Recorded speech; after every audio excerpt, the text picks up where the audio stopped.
Good morning, everyone. Thank you for your patience, and thank you all so much for joining us today. My name is Mary. I'm the Deputy Policy Director at Ploughshares Fund, and it's my pleasure to welcome all of you and open our conference, A New Vision for Gender and National Security. We are so excited to have this conversation with all of you. We're very fortunate to have with us today some of the most respected leaders in this field, passionate advocates, the most knowledgeable experts in the peace and security field, both on our panels and in our audience. We very much hope this will be an opportunity not only to hear the wisdom and insights of our panels, but to have a very dynamic, engaging conversation between our audience and the speakers. You'll also note we've scheduled a short networking break in between the two panels. We hope you'll take this opportunity to meet new people, start new conversations, and really continue those conversations far beyond today. Before we begin, I'd like to take this opportunity to express our sincere thanks for our event partners. Special thanks to our sister foundations, Compton Foundation, Our Secure Future, and Rockefeller Brothers Fund. And many thanks to our partners in organizing this event, NatSecGirlSquad, Truman National Security Project, Women in International Security, Women in Defense, Women's Foreign Policy Network, Women's Action for New Directions, and Women of Color Advancing Peace, Security, and Conflict Transformation. Thank you all so much for your support and dedication. And with that, it's my pleasure to turn it over to Ploughshares Fund President, Joe Cirincione. Thank you, Mary. Thank you, Mary, and thank you all for coming here. Mary, it's been a pleasure watching you over the last few months as you assembled this event with others on the Ploughshares Fund staff. It's been incredible. Thank you for all that you've done, and thank you for the sister organizations and foundations who have helped bring this together. We're pleased that so many of you were able to show up today. We're pleased that we're able to live stream this. Thank you, Carnegie Endowment, for helping us do that. But we're looking forward to this discussion. But these are tough questions. These are tricky waters that we're in. This is with the only exception being myself, this is a single gender event. So when we sponsor an all-woman event, are we showcasing women or segregating them? When I tweet out to promote this event, am I showcasing women's leadership or just showing off?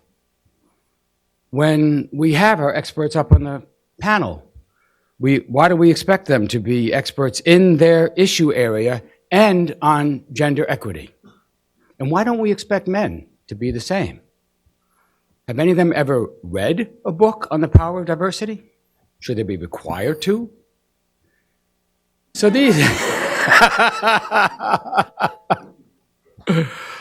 But one thing that's not in doubt is that this is going to be a fabulous event. I don't know about you, but I can't wait for Maggie Feldman-Piltch to ask Carol Cohn the first question.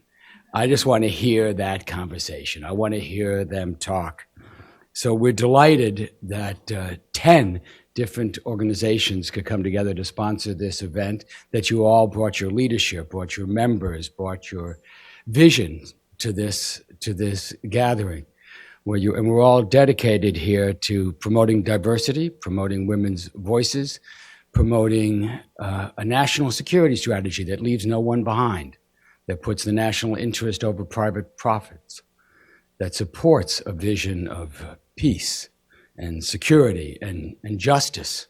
And those are the kinds of conversations we're going to have today. And part of the event is this new report we're pleased to release this morning on New Vision, Gender Justice, and National Security. It includes writings by Congresswoman Barbara Lee, who we apologize could not be here. She was featured as the lead speaker here, but she's exercising women's leadership by chairing a subcommittee hearing this morning and could not be with us at the last minute. We also have Ambassador Wendy Sherman, Beatrice Finn, and many other distinguished experts and voices, including several of the people who are going to be on the panel today. We have hard copies of the report available outside. Please pick it up, read it. It is beautiful. We also have an online version up at ploughshares.org, so you can go visit ploughshares.org and download it if you're live streaming this event and watching us from the comfort of your home. If any of you are tweeting this, we have a hashtag New Vision 2019. Please use the hashtag and promote a conversation online. And now, without further ado, let's get this show going. It's my pleasure to turn it over to Maggie Feldman-Piltch of NatSecGirlSquad. Thank you. Take the stage, panelists.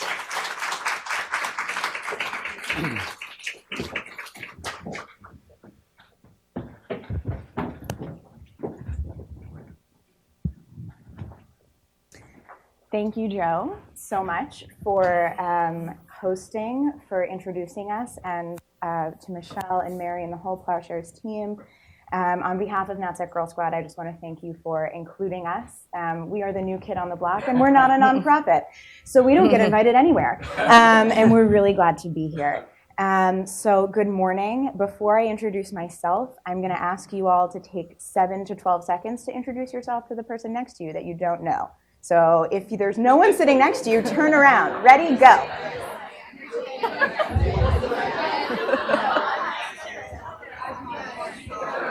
A lot of women in the room. I know that.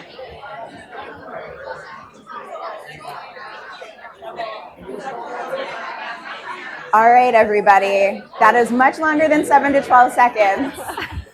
Look what you've done. I know. Damn. Okay. All right. Thank you. Thank you. No. Well, okay, we're going to start. That's what you think. This is what we think. I'm just going to keep going. It's going to be great. So again, good morning. I guess not. And we're finding out Women are so unruly, right? Hi, the 10 Guys, to 15 seconds are Hi. over. The 10 to 15 seconds is over. And apparently we're having some trouble hearing me. Is this better? Yeah. Great. Okay. Wonderful. So again, good morning. My name is Maggie Feldman-Piltch. I'm the founder and CEO of NatSecGirlSquad. We are a for-profit professional development community.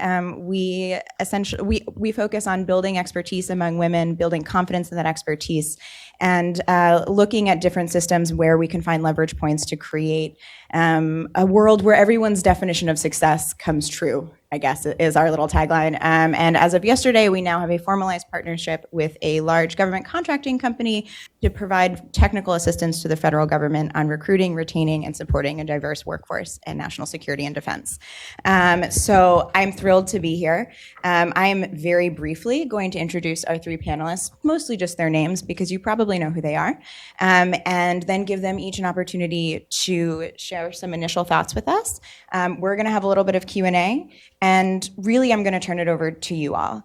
And so try and listen to what they're saying and what we're talking about while you're also formulating your own question. Does that sound good? Great. So first I have Dr. Carol Cohn, who truly needs no introduction. So don't. Right, that's great. Wonderful. Marissa Conway and Cecili Thompson Williams. Okay. Hello, fellow hyphenated last name. So I'm going to turn it right over to you guys and also say, Quinta Jurassic, I know you're watching on the live stream, and I know this is your dream to watch Carol Cohn, so enjoy this moment. Well, at that point, I can really only start with what will be a cheap shot. But I'm going to start with 2 questions and ask you what they have in common, or questions about 2 events. One of them, what was President Trump talking about when he responded to Kim Jong-un in a tweet that I too have a nuclear button, but it is a much bigger and more powerful one than his, and my button works. And my other question is, why in 2003 did it feel so obvious to so many people that the most effective way to prevent Iraq from building and deploying weapons of mass destruction was to launch a massive military campaign to, quote, smoke them out of their holes and their WMD with them, rather than a regime of UN and IAEA monitoring and inspection. I think the answer to both questions is that our thinking about national security and national security policies themselves are shaped and limited by ideas about gender. That ideas about gender permeate these policies. They may be a little bit more overt in President Trump's case, but that it's true throughout. That these ideas are deeply embedded in the core assumptions about what makes us more secure, what counts as rational, self-evident, and realistic in security policy, what counts as effective. And in permeating all of those ideas, they act as a preemptive deterrent to thinking completely, well, complexly, and indeed realistically about national security. So I'm talking about ideas about gender. I'm not talking about the gender of the policymaker. And I think that a key reason for this is that in a patriarchal society, we don't only think that men are better, more deserving of power and authority than women, but we think that the qualities associated with masculinity are better than the qualities associated with femininity. So it's not just relations between people, but patriarchy is also a symbolic order in which aggression is better than passivity, objectivity better than subjectivity, war more effective than inspections. So what does this have to do with nuclear policy? One key issue is that if you look at the nuclear security complex, what you see is really two versions, I think, of ideas about masculinity playing against each other really or with each other in very dangerous ways. If you look at the world of nuclear strategic expertise, it's a world which is very secreted from the rest of us. It's one that has all of the air of scientific, technological rationality, modeling that shows us exactly what's going to happen. To the outside, that's what it looks like. From the inside, if you're in that world, you know these models are hypothetical, right? We know that the kinds of accuracies we're talking about, the kinds of ideas about what signaling will mean what to whom, are entirely hypothetical. Nonetheless, those of us who are outside it tend to believe that those guys must know what they're doing, because it seems scientific and technological, which is, of course, on the masculine side of what we consider rationality. On the other hand, we evoke with nuclear weapons all of these much cruder ideas about, yeah, mine is the biggest. I can use it. I can penetrate his borders, and and if you look at there's nothing more powerful, and that power is tremendously appealing in that way, as this must be the most effective thing. And if you look at a situation where you have only one human being who has, it's always been his finger on the proverbial button, which doesn't exist, that if you believe the scientific modeling that says we have usable nuclear weapons, or you can fight a limited nuclear war, and at the same time, you're evoking all these ideas about, if I don't do this, not only am I not going to be seen as strong and powerful, but I'm going to be a wimp. And there's nothing worse than being unmanly, being a wimp, right? So that you have these two things coming together, I think, to make a tremendously unstable world of national security and nuclear security in particular. I'll just say one more thing about wimp, and then I'll turn it over to our next panelist. Wimp is being accused of being a wimp is a fairly pervasive part of both political life and, I think, the world of national security expertise.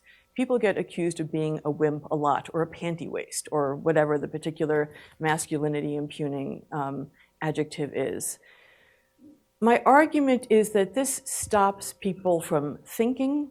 It stops people from taking ideas seriously. It stops people from speaking.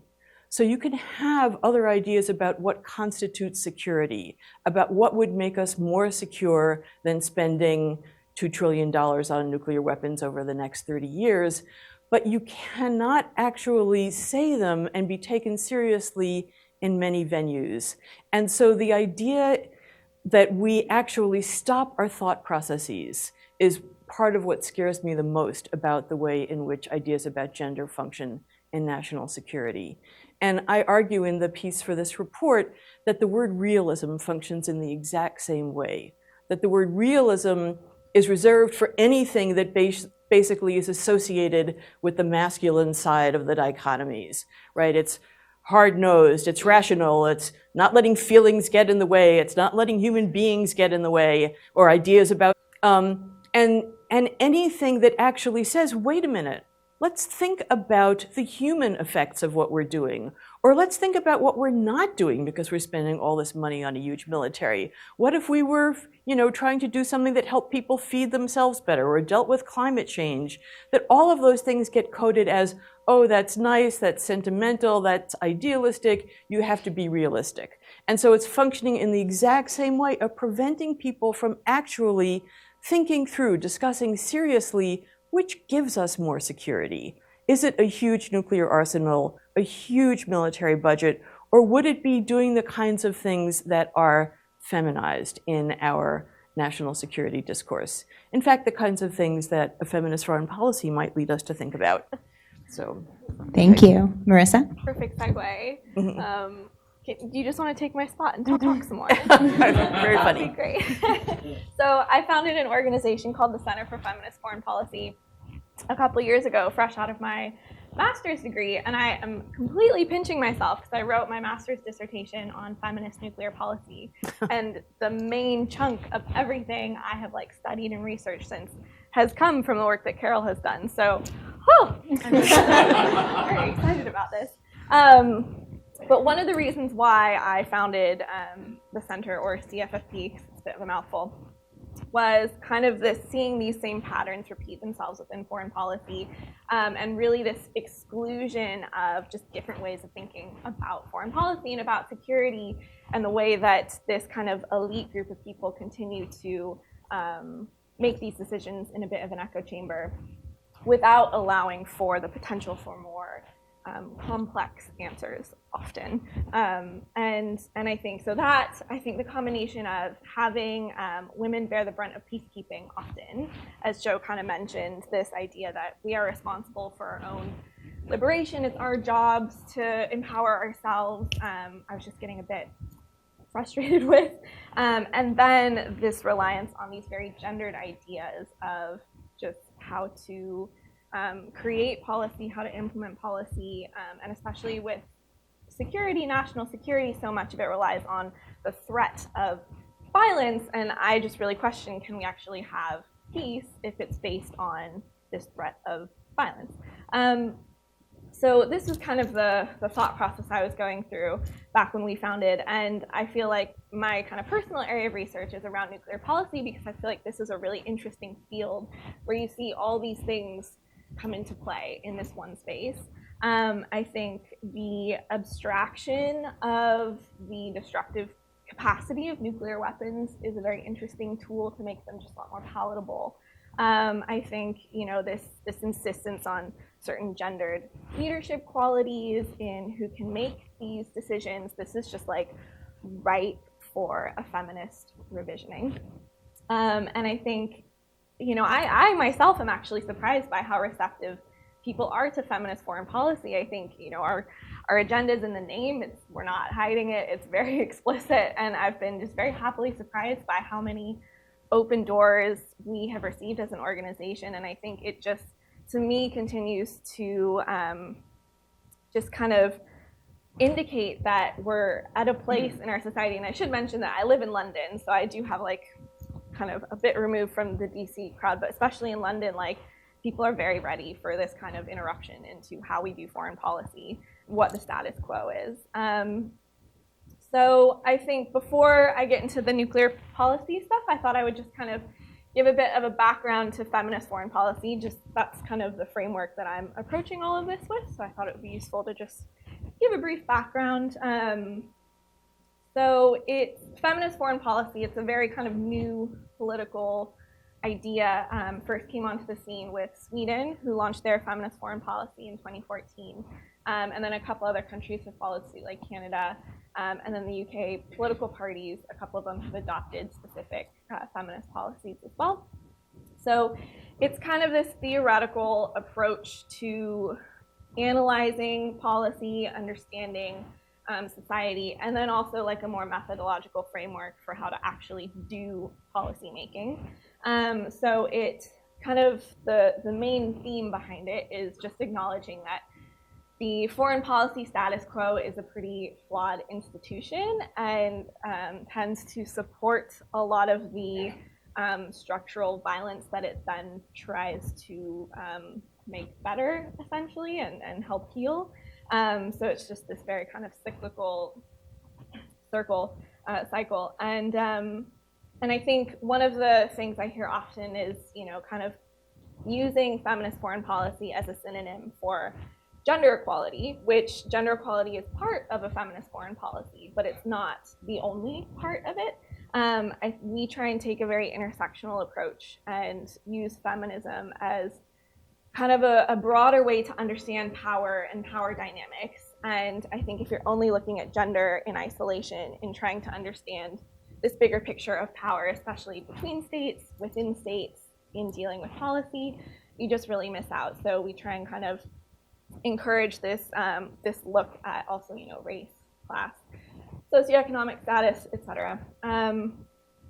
So the key goal, I think, that we have landed on, which we've bitten off a lot here, but this idea that the people who are affected by policy are often not the ones making policies. So they're bearing the brunt of these consequences, but have no say, or even if they're at the table, perhaps they're not taken seriously in determining what policies are being made. So for us, this is kind of this key imbalance that really needs to be addressed, and we think feminism is a very wonderful way to approach this, and just really kind of amplify these different marginalized communities in getting them more involved. So again, like, nuclear policy is just a really perfect field for the seeing all of these things come into play. And it kind of, Carol touched on this briefly, but I think this should be a field where we want as many different opinions and ideas as possible. We want as much analysis as possible. Like, we're talking about this horrifically damaging force, and I don't think this should be done kind of in these isolated conversations without the input of a huge range of different people. So yeah, I'll stop myself there. So that's kind of how I'm approaching this conversation. Great. Cecily? So everything that I have to say really builds on both of you, so it's great timing. That's why you're in this order. The work that we do at Beyond the Bomb and with the broader coalition of organizations is really focused on taking all of this and translating it into how we engage people in helping to create this change. So the work is really focused on that public engagement side and the convincing people of the right policy. So we're not doing the policy analysis. We're taking that policy and trying to figure out how to make it reality. So we thank you, because we build on the answers that you guys identify. And I think that the critical piece of what we're trying to do is change how we think about that engagement.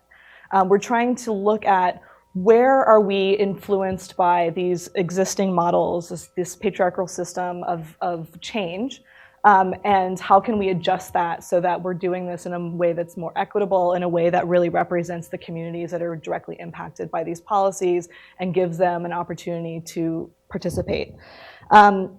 But at its core, we engage in this work because of our values. So we come to and we approach the work from a values perspective, and we are really driven. We identify this as an existential threat, as we all do in this room, and we are driven by the desire to live out our values around protecting humanity, human rights, social justice in the work that we're doing. And therefore, regardless of the path that we are on, whether it's policy or research or advocacy or grassroots engagement, we're all here for the same ends, and that needs to be the critical piece behind how and why we're doing what we're doing. But we are all great in this room. Everyone is wonderful and doing really great work, but we can't accomplish it with just the people in this room. For some of you, that will be a bubble bursting, but it's true. We really need not only to have folks beyond this room who are interested in nuclear policy, but really critically people who aren't. And those people who are not interested in nuclear policy, we need to get them on board and we need to get them on board fast, and we need to get them active. And so we take that values approach and really translate that into the way that we're doing engagement through this intersectional lens. So everything that you were talking about in terms of how we build the policy, we then apply to how we advocate for the policy. So our intersectional work is driven by 3 critical components. First is shared values. So all of those pieces that I was talking about, we're looking at those values that are driving our work are also driving the work of a number of other movements. And where are those intersections between what we believe in and what we're fighting for that we can unite behind? The second is authenticity. And I think this is a piece that really comes back to what you were talking about regarding the difference between a patriarchal approach and a feminist approach.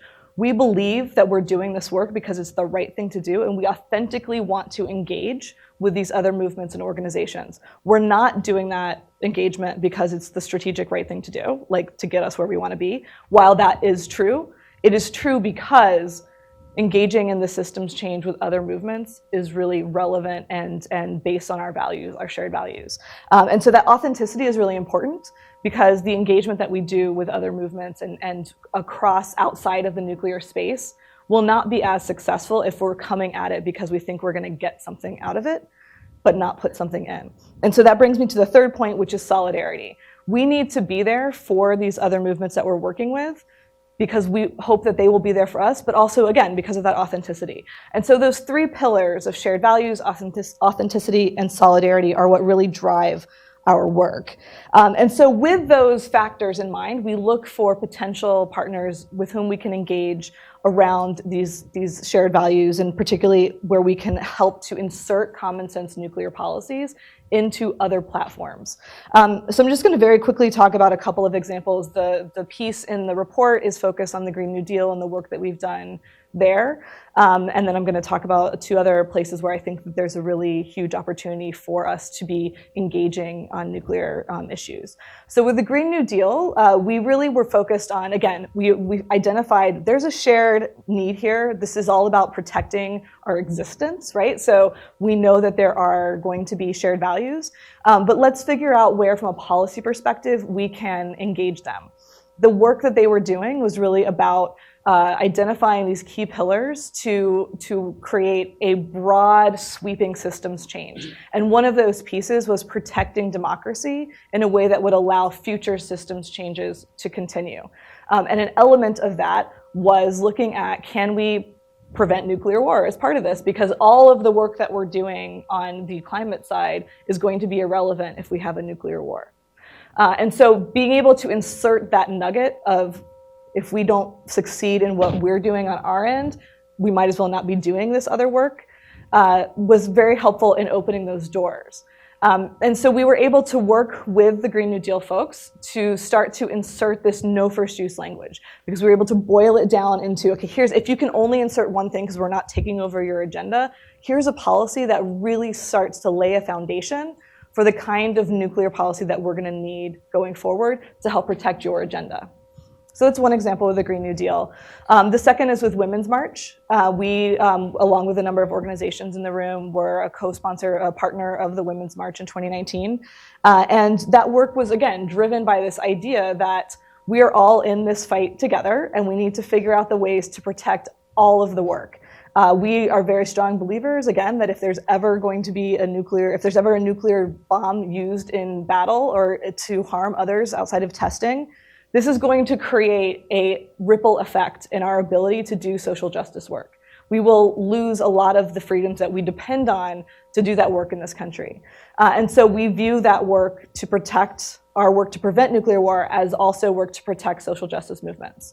And so that was the frame that we brought to the Women's March, and have been working with them to incorporate, again, no first use, because it's a clear policy that is easy to understand, into the broader platform and their state-by-state strategy.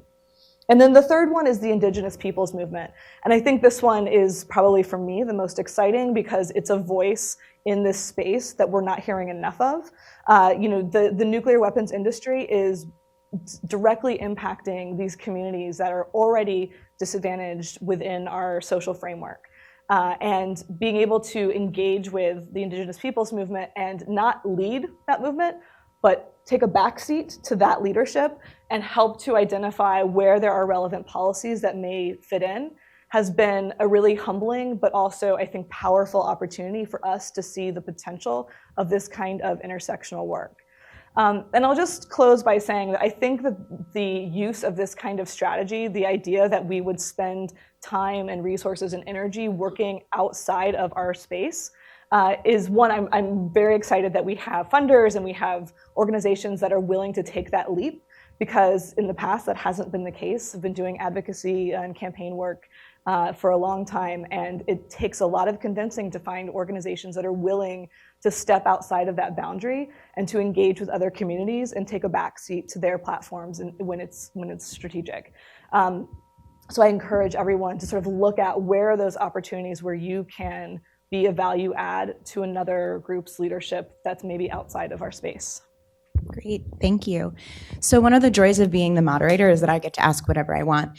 And what may be a shock to some people in this room, and anyone who actually knows me will not be a surprise, I'm not quite ready to jump on the feminist foreign policy train completely. And I figured give me a better shot, right? Who are three people I could have a conversation with that could convince me otherwise? And so I'd like to talk through that a little bit. And one of the questions that comes up for me quite a bit is, we have some really seriously entrenched social norms and performative ideas of gender, right? That this is what it means to be feminine, or this is what it means to be masculine. And for me, it raises some challenges about, okay, that feels quite binary when, from my perspective, gender is a little bit more fluid and more of a spectrum. And how does this idea of feminist foreign policy not play up and support the norms and constructs and performative ideas that we're trying so hard to combat at the same time? I'm not quite sure who I'm directing this to, so whoever would like to start. I'll be happy to answer Wonderful. that question. Just Great. flat out.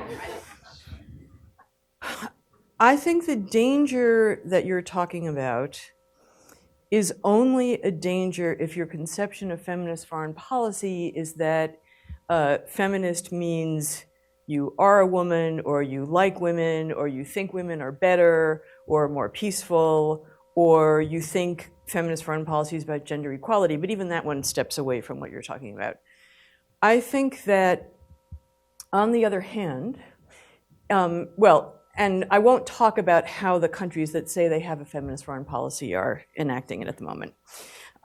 If your understanding of feminist is that feminist analysis is analysis of how power is structured in a society, and it is along gendered lines, but all of these intersecting other lines as well, around race and class and indigeneity, religion, and so on. If your understanding is that feminism is about understanding how power is structured in a society and about the desire to change that, then, first of all, that's no longer about women being good, right, or women being peaceful.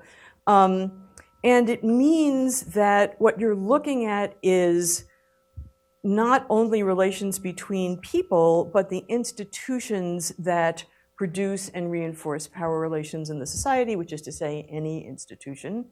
And for me, especially, it is about looking at the way in which ideas about gender help them do their work. The way ideas about gender help keep certain ideas out of the room, keep certain things viewed as unserious, keep certain things viewed as self-evident. So I'll give you an example that's far, apparently, from nuclear strategy, which is if you are looking at economic policy, which is closely related to national security policy, both because of what we spend where, but also because a lot of our national security engagements have had to do with continuing access to certain kinds of resources and that kind of thing. You're talking about oil? I'm talking about oil, among other things. Yeah, oil is certainly, I mean, it's also United Fruit. I mean, there are lots of things besides oil. Now I'm completely derailed. Sorry. So And also, a lot of what we perceive as national security threats, these instability in other parts of the world, come about because people in other parts of the world are suffering, because they live in tremendously unequal societies where they have no prospects, okay? So I would argue that national security policy is quite closely connected to economic policy. And if you approach economic policy with a feminist lens, one of the things that you might start doing is saying, well, gee, the economic policies we have now are clearly leading to greater and greater and greater inequalities of wealth, right? 26 people having as much wealth as the bottom 50% of the world. First of all, this has to have national security implications, but it also has human implications. And this comes out of a particular set of assumptions we make about what constitutes economic health, economic growth. Growth of GDP is what constitutes good economics, and so on. If you said, well, why do we need that to be the purpose of our economic system?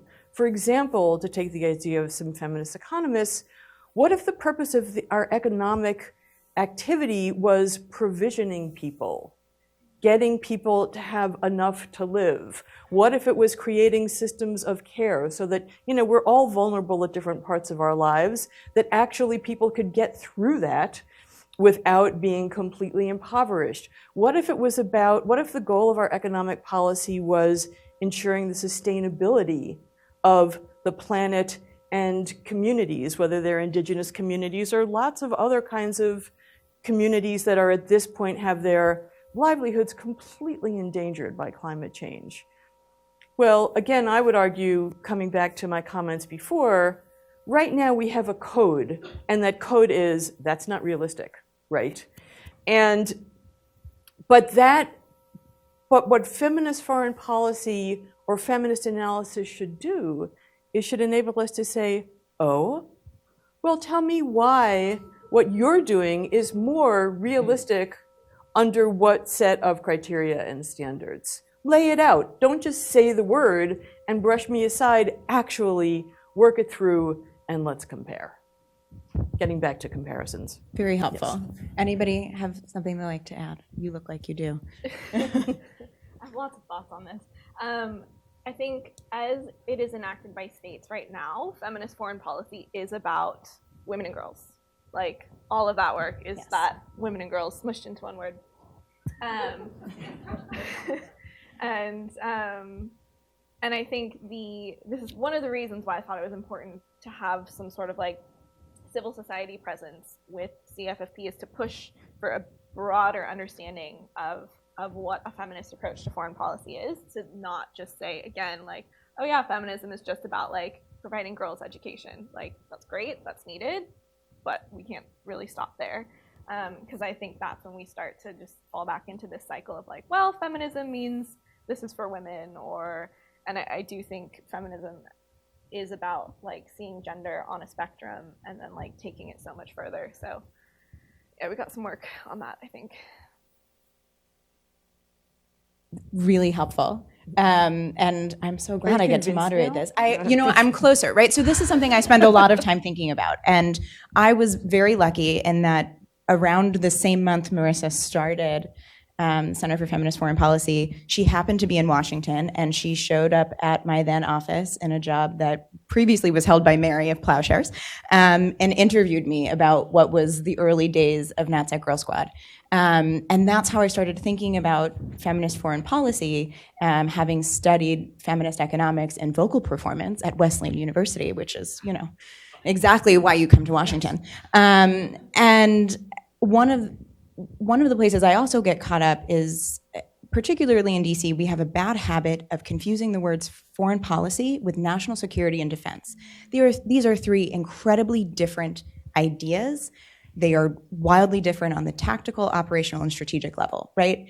And I wonder, as someone who sits in a national security and defense, Venn diagram, not so much the foreign policy space, what does a feminist foreign policy mean for a national security strategy and a defense strategy?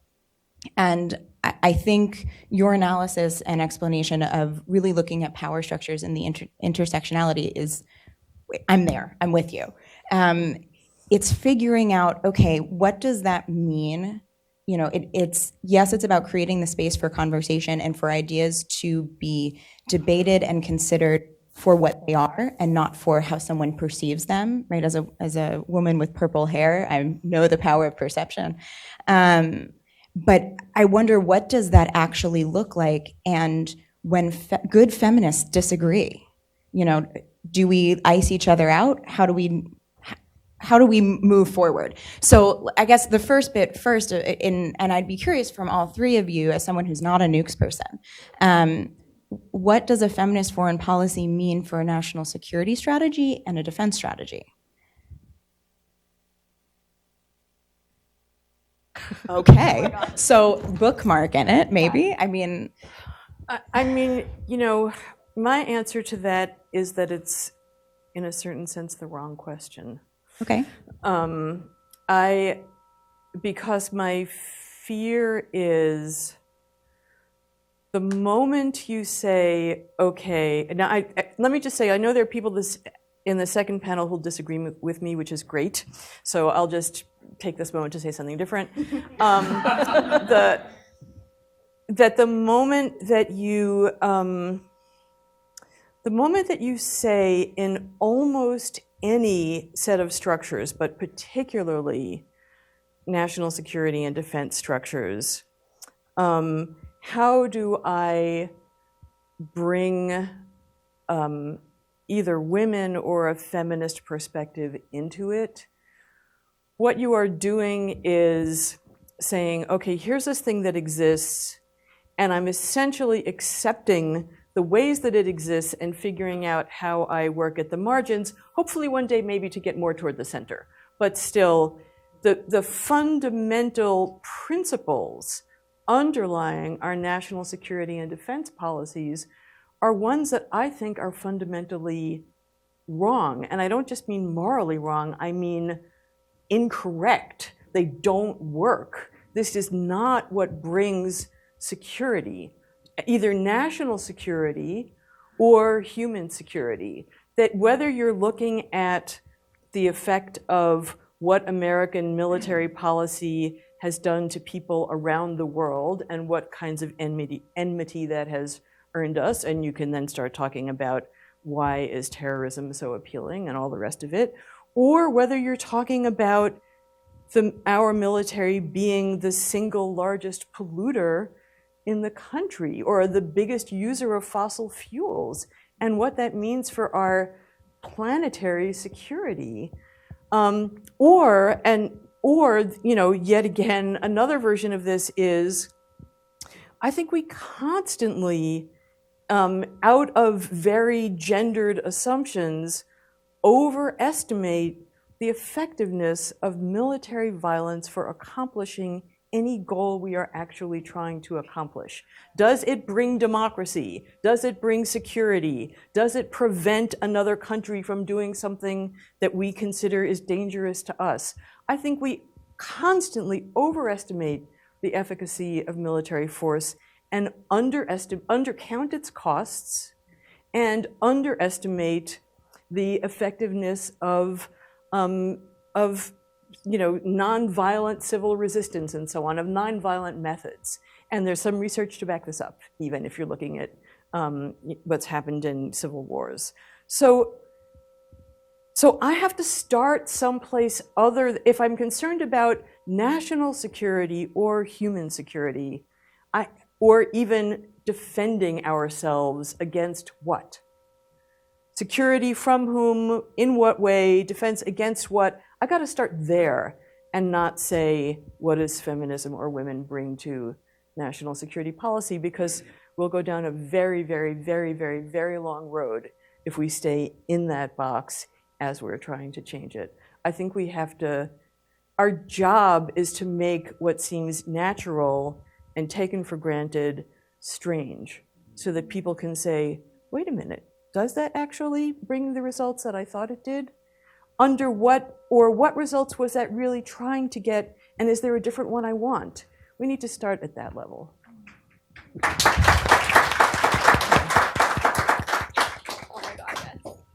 So Cecili, we spoke a little bit before the panel, and something I mentioned in that question about the different layers of this, the intersectionality of reality, right?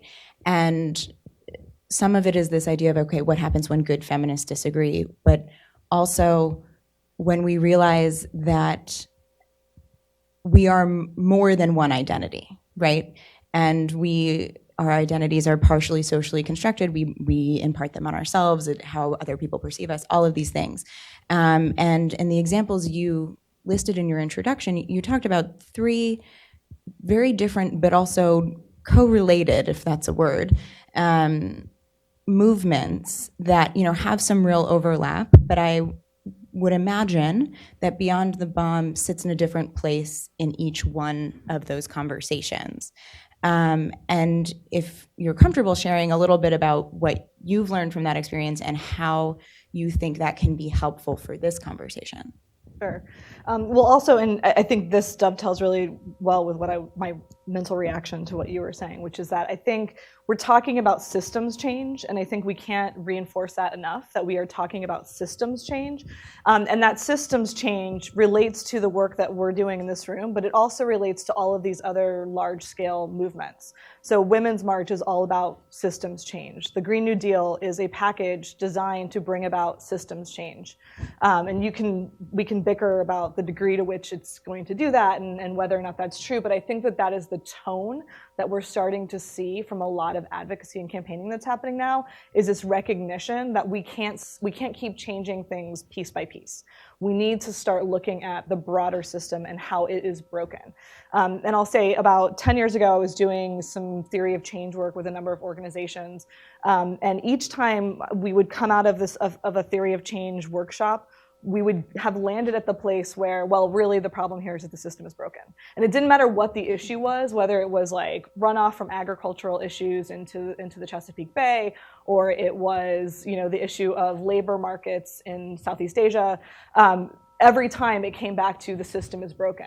And I think that the more that we recognize that our particular issue is one symptom of a broken system that has all kinds of other organizations and movements working around it, until we recognize that and start to organize as if that's how we are operating, and come at the problem together, we are not going to be as successful as we could be. And we're going to continue to make incremental change, which is great to a certain extent, but then that extent ends and we have another battle that we have to fight. And so I think what we've learned through this work is, one, there's an appetite for it. Other organizations, other movements are starting to recognize this as well. And so you're seeing this conversation is happening with all kinds of other back themes, right? So you see similar panels, you see similar conversations. That movement is out there to be doing that collaborative work. I think you're seeing that also with the funders of this work, and that's really critical, that the intersections between social justice work and nuclear and policy, foreign policy and security, climate, all of those pieces, they're starting to come together. So we need to be figuring out how to do that more effectively, and I'm encouraged because I feel like that conversation is starting to happen. So we're going to turn it over to the audience for questions, and I'm going to reserve the right of the last question. So I'm not sure if we have a microphone. We do, and it is coming. So when the microphone comes to you, if you wouldn't mind standing up and clearly and loudly into the microphone, sharing your name and any affiliation you so desire. So we're good with the mic? Great. Okay. Right here in the front row.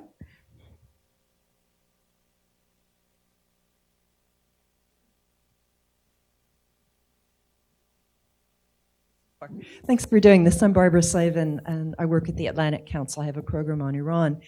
I just wanted to share an experience because it's been bothering me for days. I was at the Brookings Institution last week, and they presented their ideas on constraining Iran's nuclear and missile programs. And the reports were written by men, and they sort of came from a perspective that the nuclear deal that was negotiated was not good enough, and we had to do more to make sure that Iran never got nukes. And the missile part was all about more restraints on Iran and more weapons for the Iranian adversaries in the region. And I asked, have you ever thought about some sort of arms control discussion for the Middle East? And the man who had written this report on missiles shut me down, basically said, oh, naive, not realistic, won't happen.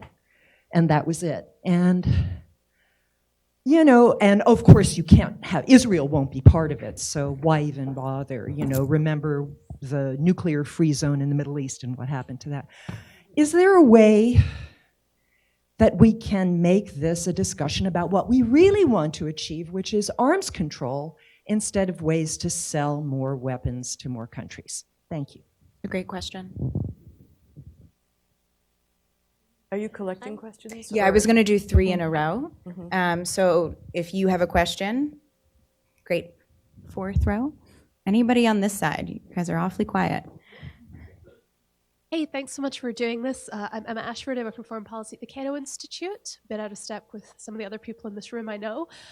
So I really loved Laura's comments on how you can sort of work together on policy issues with other groups you don't necessarily agree with everything on. And I sort of wanted to flip that around and ask you guys whether you think it's possible that by working with groups on policy issues where you agree with them, you might actually be able to improve things on the gender side. And so my perspective is I'm coming from this as somebody that sits in the sort of restraint community. I'm a realist, no offense to everybody that's saying it's not realistic, but I'm a realist. And I'll be the first to admit that that community has a terrible record on gender. And so I'm wondering if you see any perspective to sort of improve that side of things, working with them on issues where we all agree on things like cutting the defense budget, ending military intervention overseas, things like that. Thanks. I'm so glad to have a friend in the room. Laura, right up here, front row, the other side. Hi there, my name is Lauren Buda. I'm founder of Girl Security. We educate high school and middle school girls about national security. One of our brother schools to a sister school asked us to do a program to a group of sophomore and junior boys on essentially what we do with girls, which is educating girls about national security through the lens of women practitioners. And so I thought someone might have a question or a comment or a suggestion of what you would say to a room full of adolescent boys about national security. Oh, Lord. That's a really good, these are all great questions. Who would like to start? And ideally, we'll go in question order if that's okay. I've started the Great. others. Somebody else should go. No, Marissa, that's you. Oh, that's me. Okay.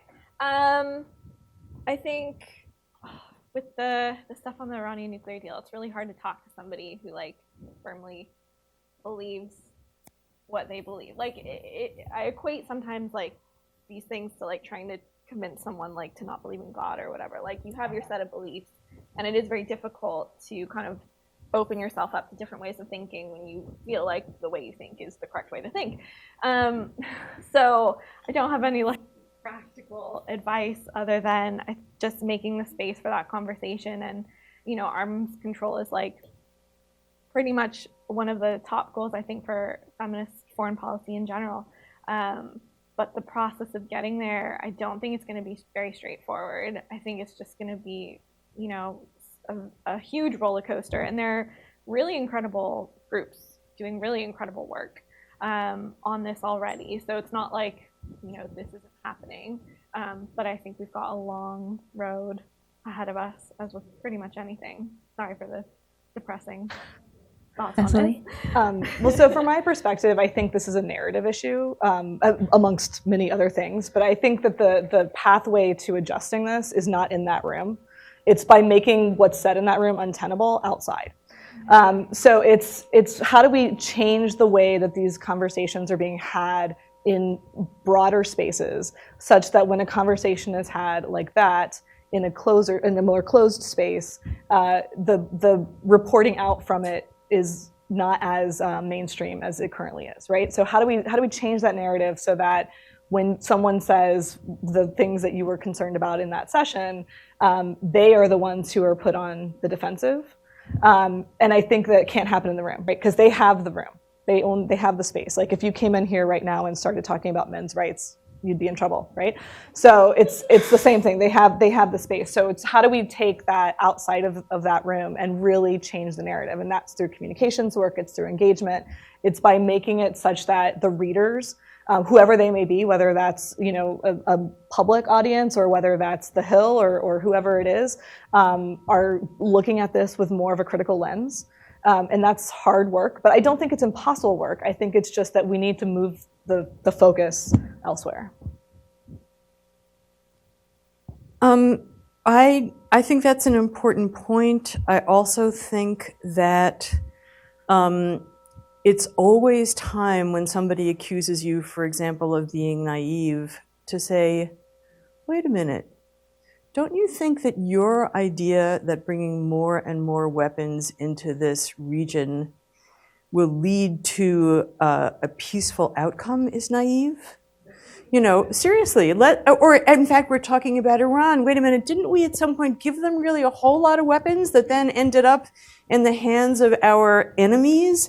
I mean, what they're saying is also incredibly naive, or at least misguided, inaccurate. So I think that we constantly have to try to stop it. When people say those things, stop and say, don't just say, these are words that stop thinking.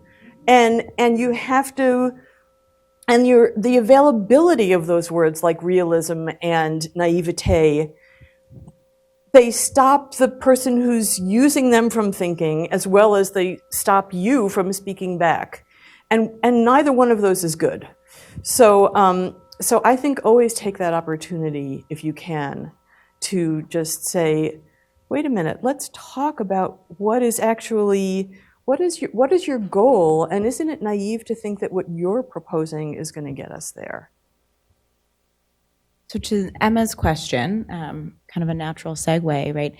With the people when we don't always agree, is it a good idea to work together anyways in the places we do agree and try and learn something from one another? And if, we have a long, fruitful discussion and maybe we've moved a little bit, but we still don't totally agree, is that okay?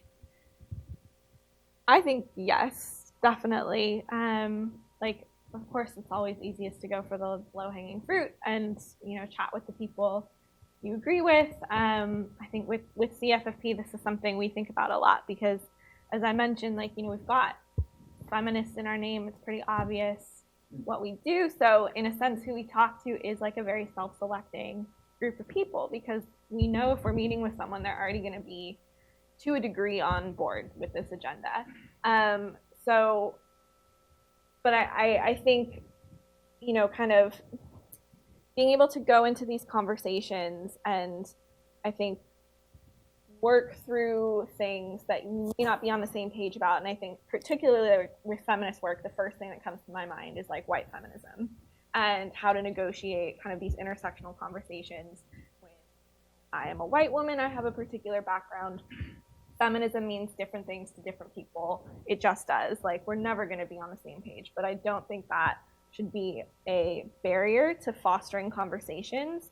So in a sense, it's as much about doing the work on yourself to be able to show up better in these environments and be able to foster these really open kind of dialogues. And I think most importantly, also just to listen, because so much of what we preach, of course, is trying to bring more people to the table, listen to these voices, get them included in policy making. If we're not doing that ourselves, that's very hypocritical. So I think these, whatever the issue may be, whatever the disagreement may be, I think it's all about just going in with an open mind, listening, not thinking that you have the right answer, and letting the conversation flow. And in the same way that you would kind of probe other people, why are we thinking about this? Why do you think this is a good idea? Also be able to interrogate yourself at the same time and just be open to kind of the evolving conversation. This is a very kind of abstract answer, but I think these kinds of moments of tension are what's going to push us forward into better policy making, stronger feminist movements. We can't shy away from these things. So I think, yeah, all about it. It's difficult work. It's frustrating, it's hard, it's uncomfortable, but it's so important. That's what I think, yeah. And I think that's a really good point, not to interrupt, but abstract is not bad, right? We talk about realism as one thing and constructivism as something else, but these don't have to be so separate. And there's a place for all of these elements of how we see the world, and reacting, situational awareness is not a bad thing, right? Taking in the information as you receive it and then determining where you're going to go from there is probably a better course of action than deciding what you're going to do and doing it regardless of what happens, right? Yeah, and I heard another question in what you said, so correct me if I'm wrong, but the question that I also heard was, can we, by creating these sort of unlikely partnerships around places where we agree, help to drive change in the way that women are represented in spaces where, in foreign policy spaces where they're currently not well represented or respected? Was that right? Yeah, so I mean, I think I think, yes, we always have to identify what are those commonalities where we can collaborate and weigh the benefit of that collaboration against the challenges that it may bring. And I think that's what traditional coalition work is really all about. So yes, I think we have to do that. I think it's a little bit stickier of a question when it becomes, is there then a responsibility or an opportunity of those partners to try to drive change within the way that this other entity is organized when it comes to women and leadership and so forth. For me, that's a stickier question, in part because we have a lot of work to do in places where there is agreement on policy to bring about this change. And so I'm not sure that the responsibility for that effort needs to fall within those partnerships. But at the same time, I do think that the more representation we have from women, from other traditionally marginalized voices within these spaces, the more likely it is that we are able to identify commonalities across policies that we maybe currently don't have in the way that you guys were describing. So for me, that's a little bit more of a sticky question. But to the first question of should we engage, should we open that door? Absolutely. I think this is a great segue to Lauren's question, that I'm, as someone with many, many brothers, I'm so eager to know how this should be answered, or ideas on how we could answer it, I guess. Sorry, someone asked to restate the question, and Lauren, if I may be so bold, essentially, Lauren's organization based in Boston, if you've not heard of them, please look them up. It's Girl Security. They're launching or have launched a badge with the Girl Scouts, which is probably the coolest thing I've ever heard. They work with high school and middle school aged girls to learn about national security, federal law enforcement, through women practitioners. And they've been approached by a brother school to one of their sister schools to come work with boys, sophomores and juniors. And what should they say to that and in that space? We inevitably, at like all of the events we do, we always get someone asking about like how to engage men or how to engage boys. And I give the same answer every single time, which is just very simple and a starting point. But I think just telling men that it's okay just to listen sometimes, that you don't have to share your opinion always, and that, whatever, I'm just saying it. And I think understanding that like sometimes coming into these, obviously with us with these feminist spaces, it's not just about only hearing women's voices, but it's also understanding that this is a space where women feel sometimes more comfortable to share their voices, to share their thoughts and opinions. And so just respecting that environment and not feeling the need to just constantly think every thought, every question is addressed to you and you have to share everything you think about it, because I have seen that. So yeah, that's what I would say. I don't know how to translate that into like teenage boy talk. That's very far out of my field. I would say I would take the opportunity to have a conversation about what they think about masculinity and the kinds of pressures that they feel around it, what it's okay to be and do and what it's not. and to really, take the time to tease that out so that you have it as a groundwork before you actually start talking about ideas about national security. And then it's something that you can be thinking about in relation to each other in ways that might be productive. I totally agree with that. I feel like these are kids who are at a point where they are having their own struggle with being a part of this system. It's often as hard on boys as it is on girls to maintain these roles that are expected of them, and giving them an opportunity to question and really think about their own perspectives on it before you engage in that conversation will not only be helpful to the conversation, but probably to the boys. To them, right. And then the other thing that I would say is coming back to the values base. I think if you approach these questions from a values perspective and saying, like, what is it that we value? What do we cherish? Why do you think that national security would be an important thing? And start there. And then drawing those parallels to what you hear from the girls and identifying those similarities where they exist and where they don't. Also highlighting that, I think, can be really helpful. Great. Let's do another 3 rounds of questions. In the back, I know who that is.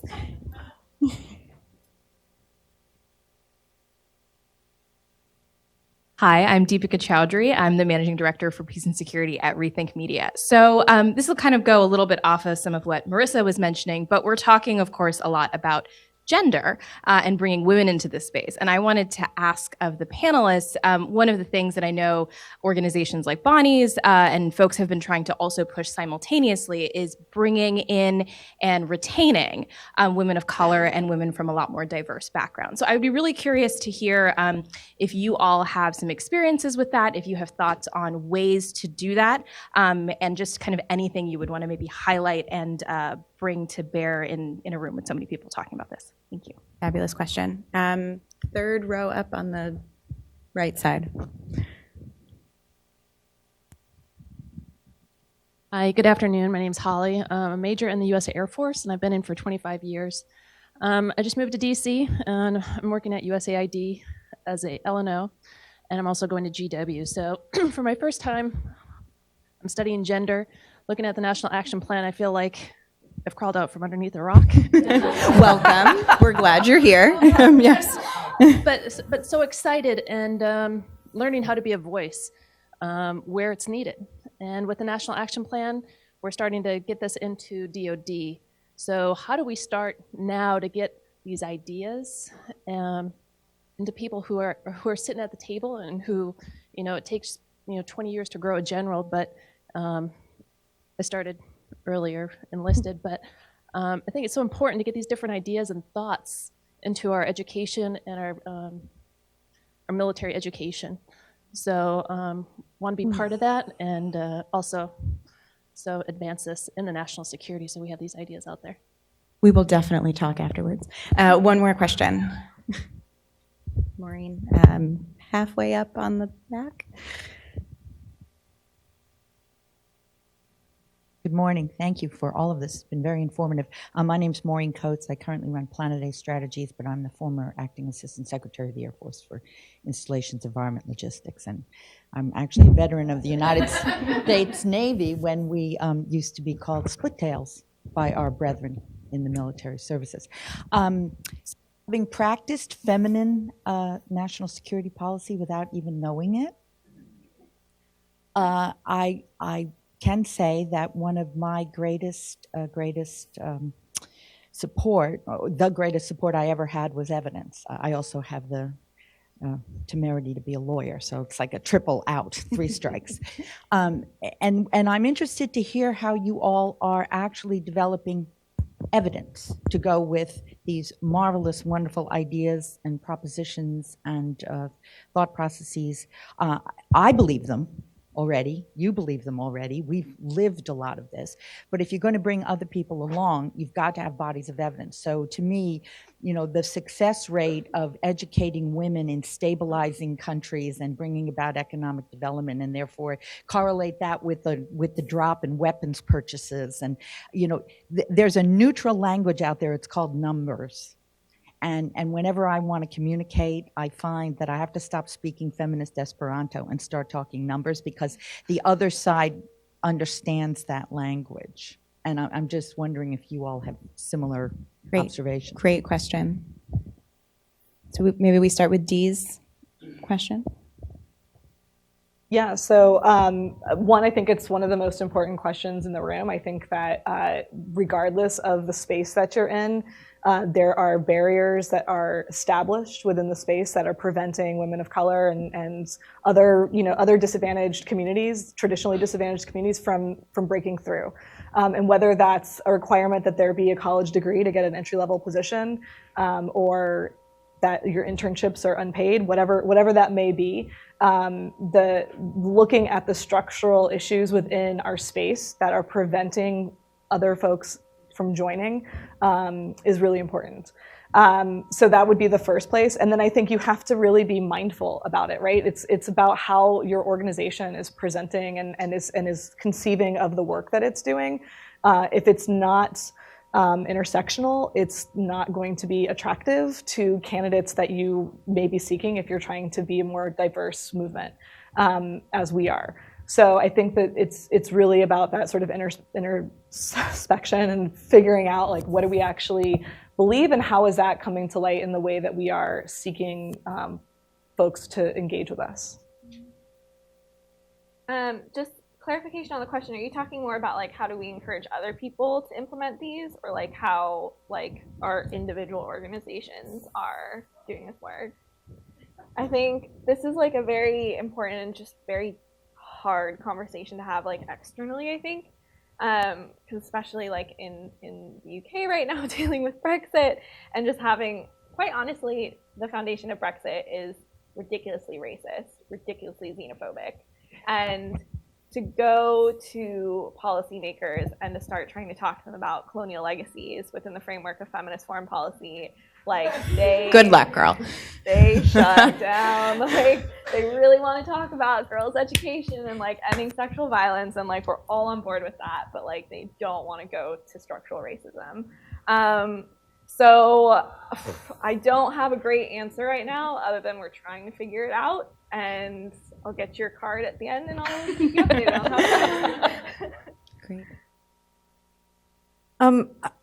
This question reminds me of an article that I read in the New York Times business section many years ago, which was an article about why there weren't more, at the time it was black men, in corporate jobs. And they were interviewing a CEO who said, well, that's the idea that we don't want to hire black men is ridiculous. The moment I find one who thinks the way I do, I grab him right up. And I think that, I think that a thing that is hard for people in institutions to think about is that the institution has been created with the assumption of a particular kind of person in the job, typically white, male, heterosexual, et cetera, in most institutions. And the moment that you think about what would make this job more attractive, more sustainable to somebody else, you have to not just say, I'll let them in if they fit. You actually have to be thinking about what is built into this job that makes it unacceptable, really difficult to anybody who doesn't have the same set of social qualifications or identities. So, for example, I was interviewing somebody in the Air Force about why it wasn't okay to have more women in their units. And I was told, this thing, like, is very bad for readiness because women get pregnant and then you can't deploy them. So if you look at the statistics, the number of men who are undeployable from sports injuries or alcohol-related driving accidents is much higher, right? But we don't see those as a gender-specific need or issue. Those are just regular. And then anybody who wants something else, it gets seen as an accommodation you have to make for them. So being able to think about the ways in which how our institutions are structured, it's not when these other people come in, you have to make special accommodation. It's that you've had this incredibly narrow set of organizational practices so far that are actually damaging you because you are unable then to integrate lots of other perspectives in the bodies of lots of other people. Yes. I think if any of you'd like to take a crack at the military education one, I mean, I really am going to come find you after because I spend too much time thinking about this. But also Maureen's question about how do we build evidence before we lead to our final question and get you all networking. I'm going to venture a quick response to that second question, and very quickly. I think we tend to think that the feminist point of view needs to be brought to the table by a woman. And so when there are fewer women in a space, it's harder for that point of view to break through. That's all false, right? So men should also be carrying this message forward, and our work should be also in ensuring that men are equipped and are comfortable and are confident to raise these issues in a space where they are only with other men. And so we can then open those doors that we may at the moment not have access to. But certainly when it comes to education, I don't know for sure, but I would venture to guess that the majority of the folks doing the imparting of this information are men. Getting to that group of folks and providing them with the skills through the kind of work that you're doing, with the skills and the confidence to carry that message is really critical. And I think this is both relevant in the question that you asked, but also more broadly, we need to make sure that men feel confident to be, carriers of this torch. Absolutely. On that, I would also say I don't really have an answer, but I think if you look at the work that Claire Hutchinson is doing at NATO, she is doing exactly this and really ingraining these principles of women, peace, and security within NATO to the point where I've seen, white male generals shut down sexist conversations, and I'm just very, very impressed by that. So I would have a look at her work. I'll just say something brief about the last question, which is about the evidence question, which is that on the one hand, I want to say evidence, having evidence is related to the ability to do research, and the ability to do research is related to funding. And it has been a long and hard slog for people who want to do this kind of research to get funding. It's somewhat changing now, but not all that much. So I think that's one issue. But I also really want to kind of take issue with the comment about there's a neutral language called numbers. And I think that there are some things that you can put into numbers and other things that you can't.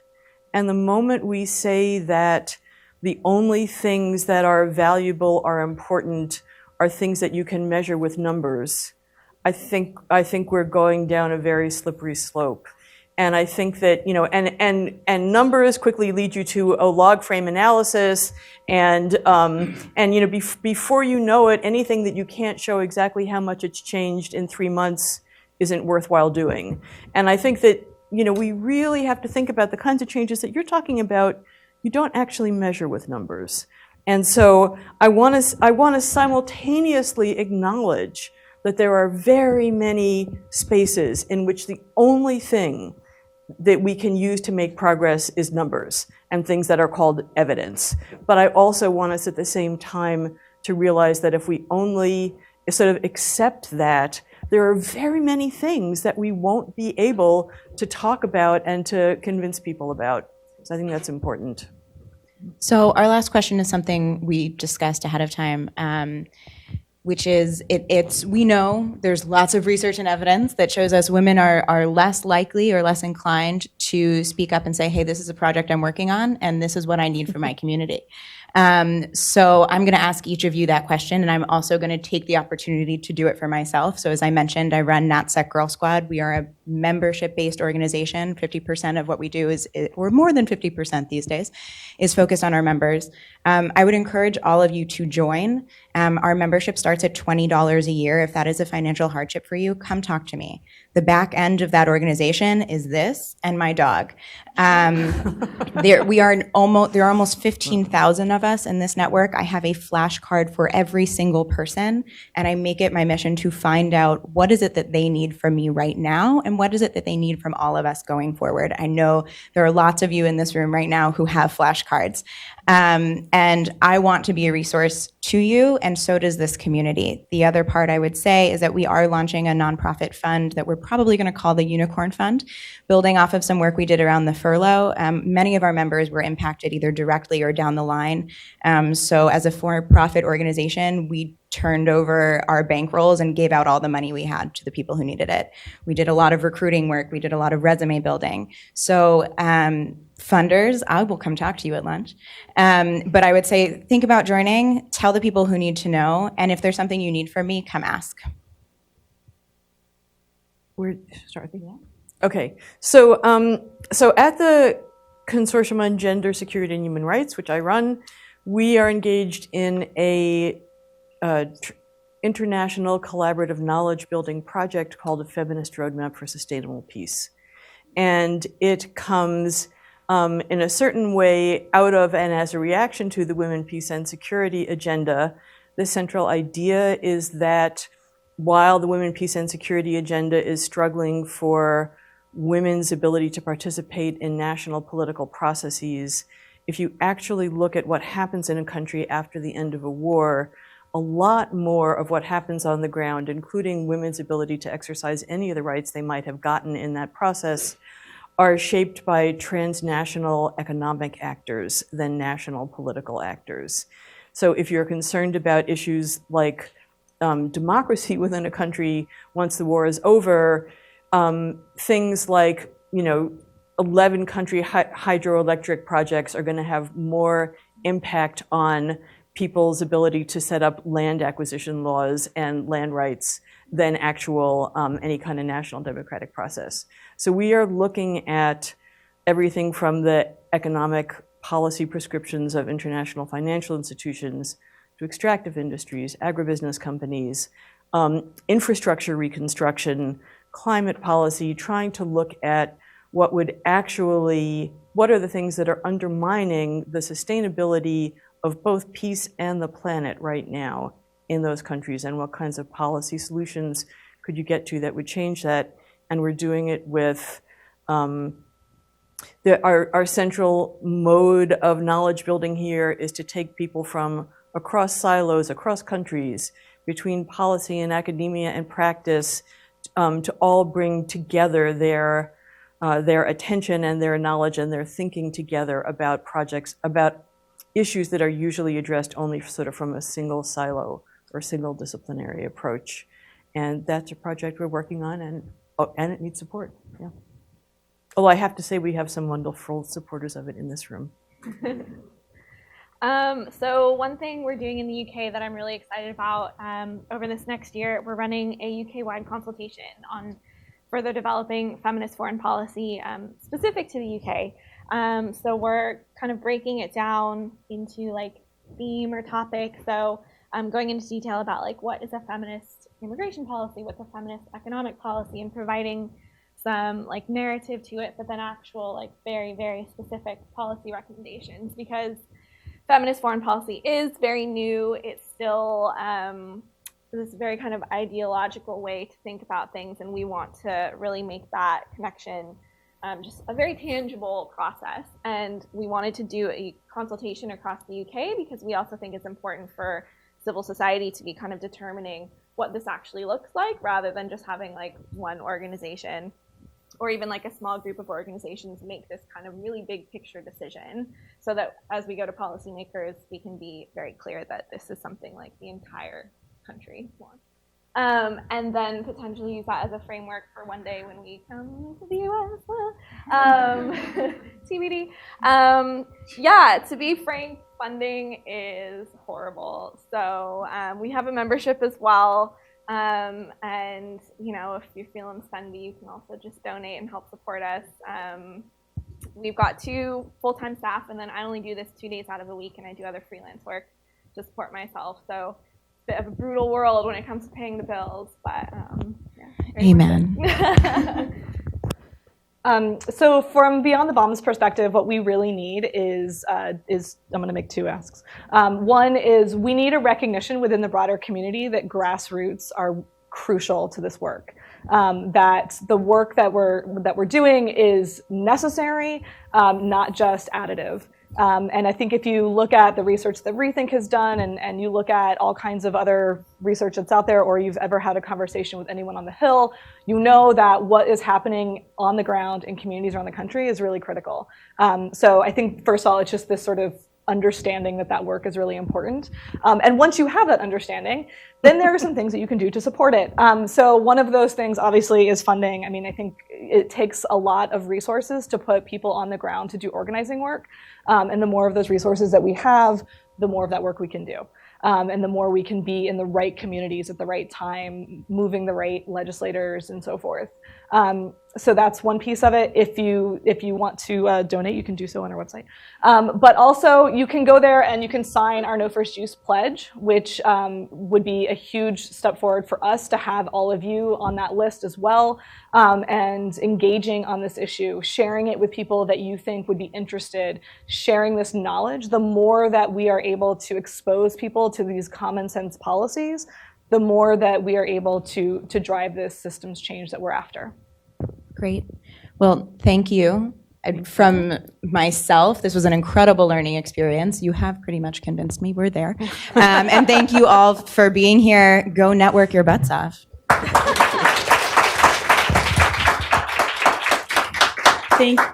Thank you so much to our panel. We're going to break now for about 15 minutes. Please get up, stretch your legs, grab some coffee, and come back promptly at 11 o'clock. Okay.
Thanks, everyone. We're going to go ahead and get started again. If you have been with us all day, thank you for sticking with us for our next panel. If you're just joining us, welcome. We're going to go getting started with our second panel, Transforming Thinking and Improving Diversity in the Peace and Security Field. And I'm going to turn it over to our moderator, Heather Hurlburt, who's the director of the New Models of Policy Change at New America. So Heather. Thanks, Kara, and thank you so much for inviting me to come out and moderate this amazing panel of women who have really given a significant portion of their professional lives to really getting out there and getting their hands dirty and doing something about the challenge of both gender representation and diversity of thinking in the nuclear and national security fields. So this is the panel where stuff gets real, where we talk about solutions that lead to better policy, solutions that we've tried, things that work, things that don't work, things that we're excited about trying next. The drill is going to be that you're going to hear from each of us for a few minutes about what we're working on, what we're seeing, where we're excited. And then we're going to have some conversation among ourselves about the state of the field and innovations that we think are working or not working. And then we're going to have lots of time for conversation and dialogue with the many smart and experienced people that I see out in the room. So you have the bios of all these fabulous people, but because I have the good fortune to have known them all for a number of years, I can't resist saying a few extra things about them. Right next to me is Laura Holgate, who has really had the kind of career that everybody dreams about when they take their first nuclear deterrence class. Okay, except for those of us who, like me, ran screaming the other way after the first class. But Laura has had has been a real policy standout both in government and in the think tank world, as you can see from her bio, in addition to having been an ambassador to the IAEA, she also served as senior director for nuclear policy in the Obama White House, had a number of equally oppressive jobs before that.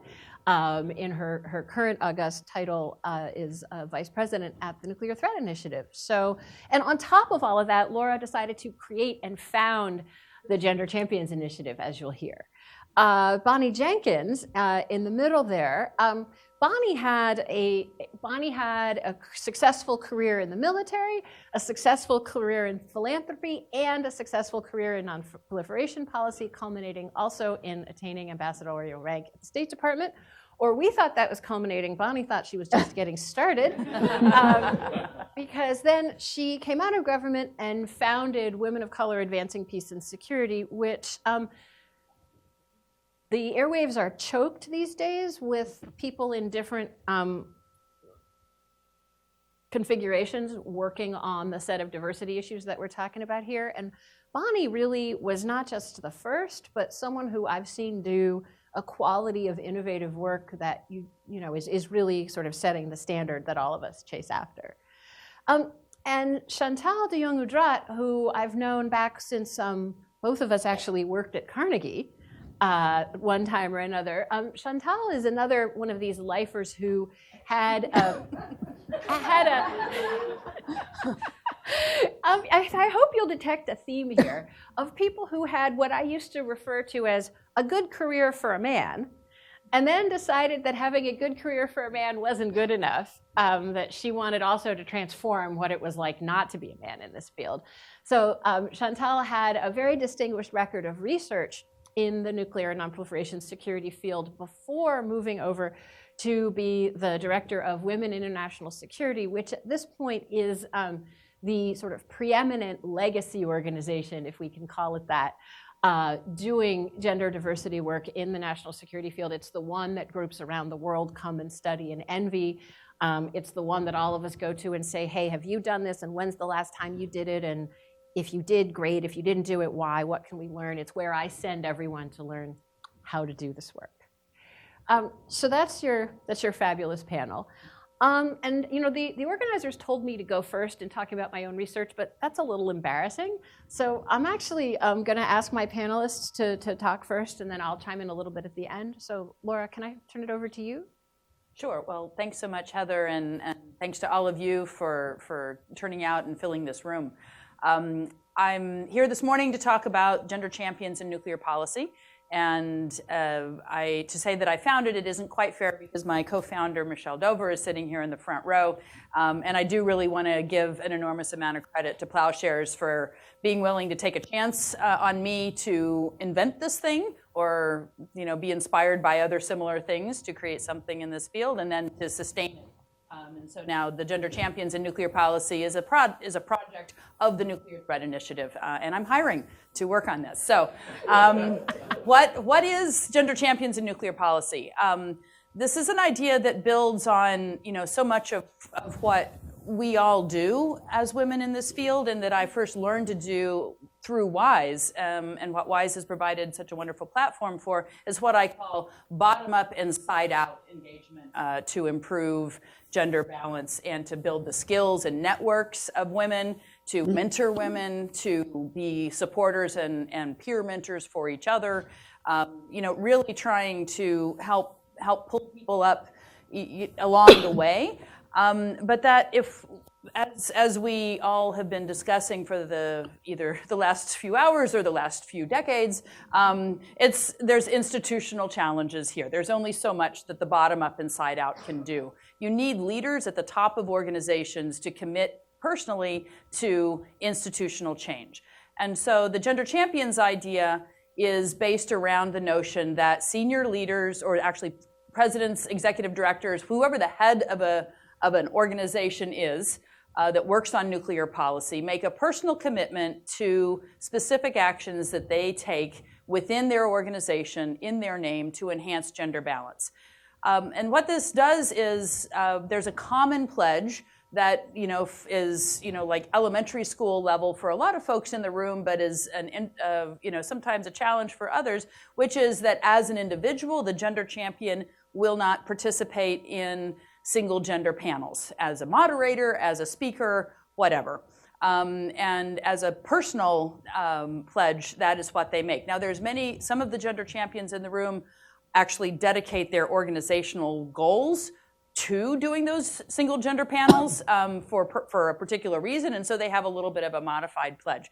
So there's the panel pledge, and then we ask each champion to make 3 individual pledges of their own design that fit their own organization, where they are in their journey towards gender balance, that they make publicly, and on which they will be held accountable over the course of the year.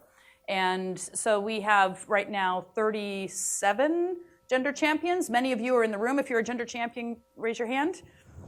All right, if you're interested, talk to these people. Or look them up on the website, gcnuclearpolicy.org. And you can see their faces and their pledges and a bunch of resources about how to make those pledges real.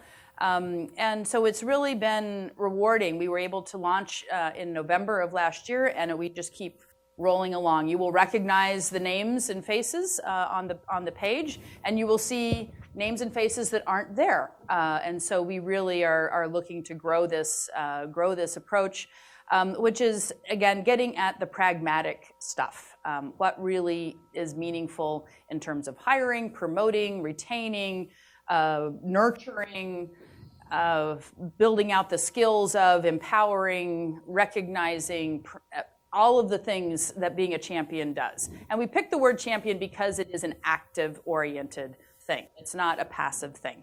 You are out there doing things, your organization is out there doing things in support of women and achieving balance in the nuclear policy field. So I'm sure we'll get back to this at various points in the conversation today. But I appreciate the chance to say a couple words about it this morning. Oh, and you can read more about it in here.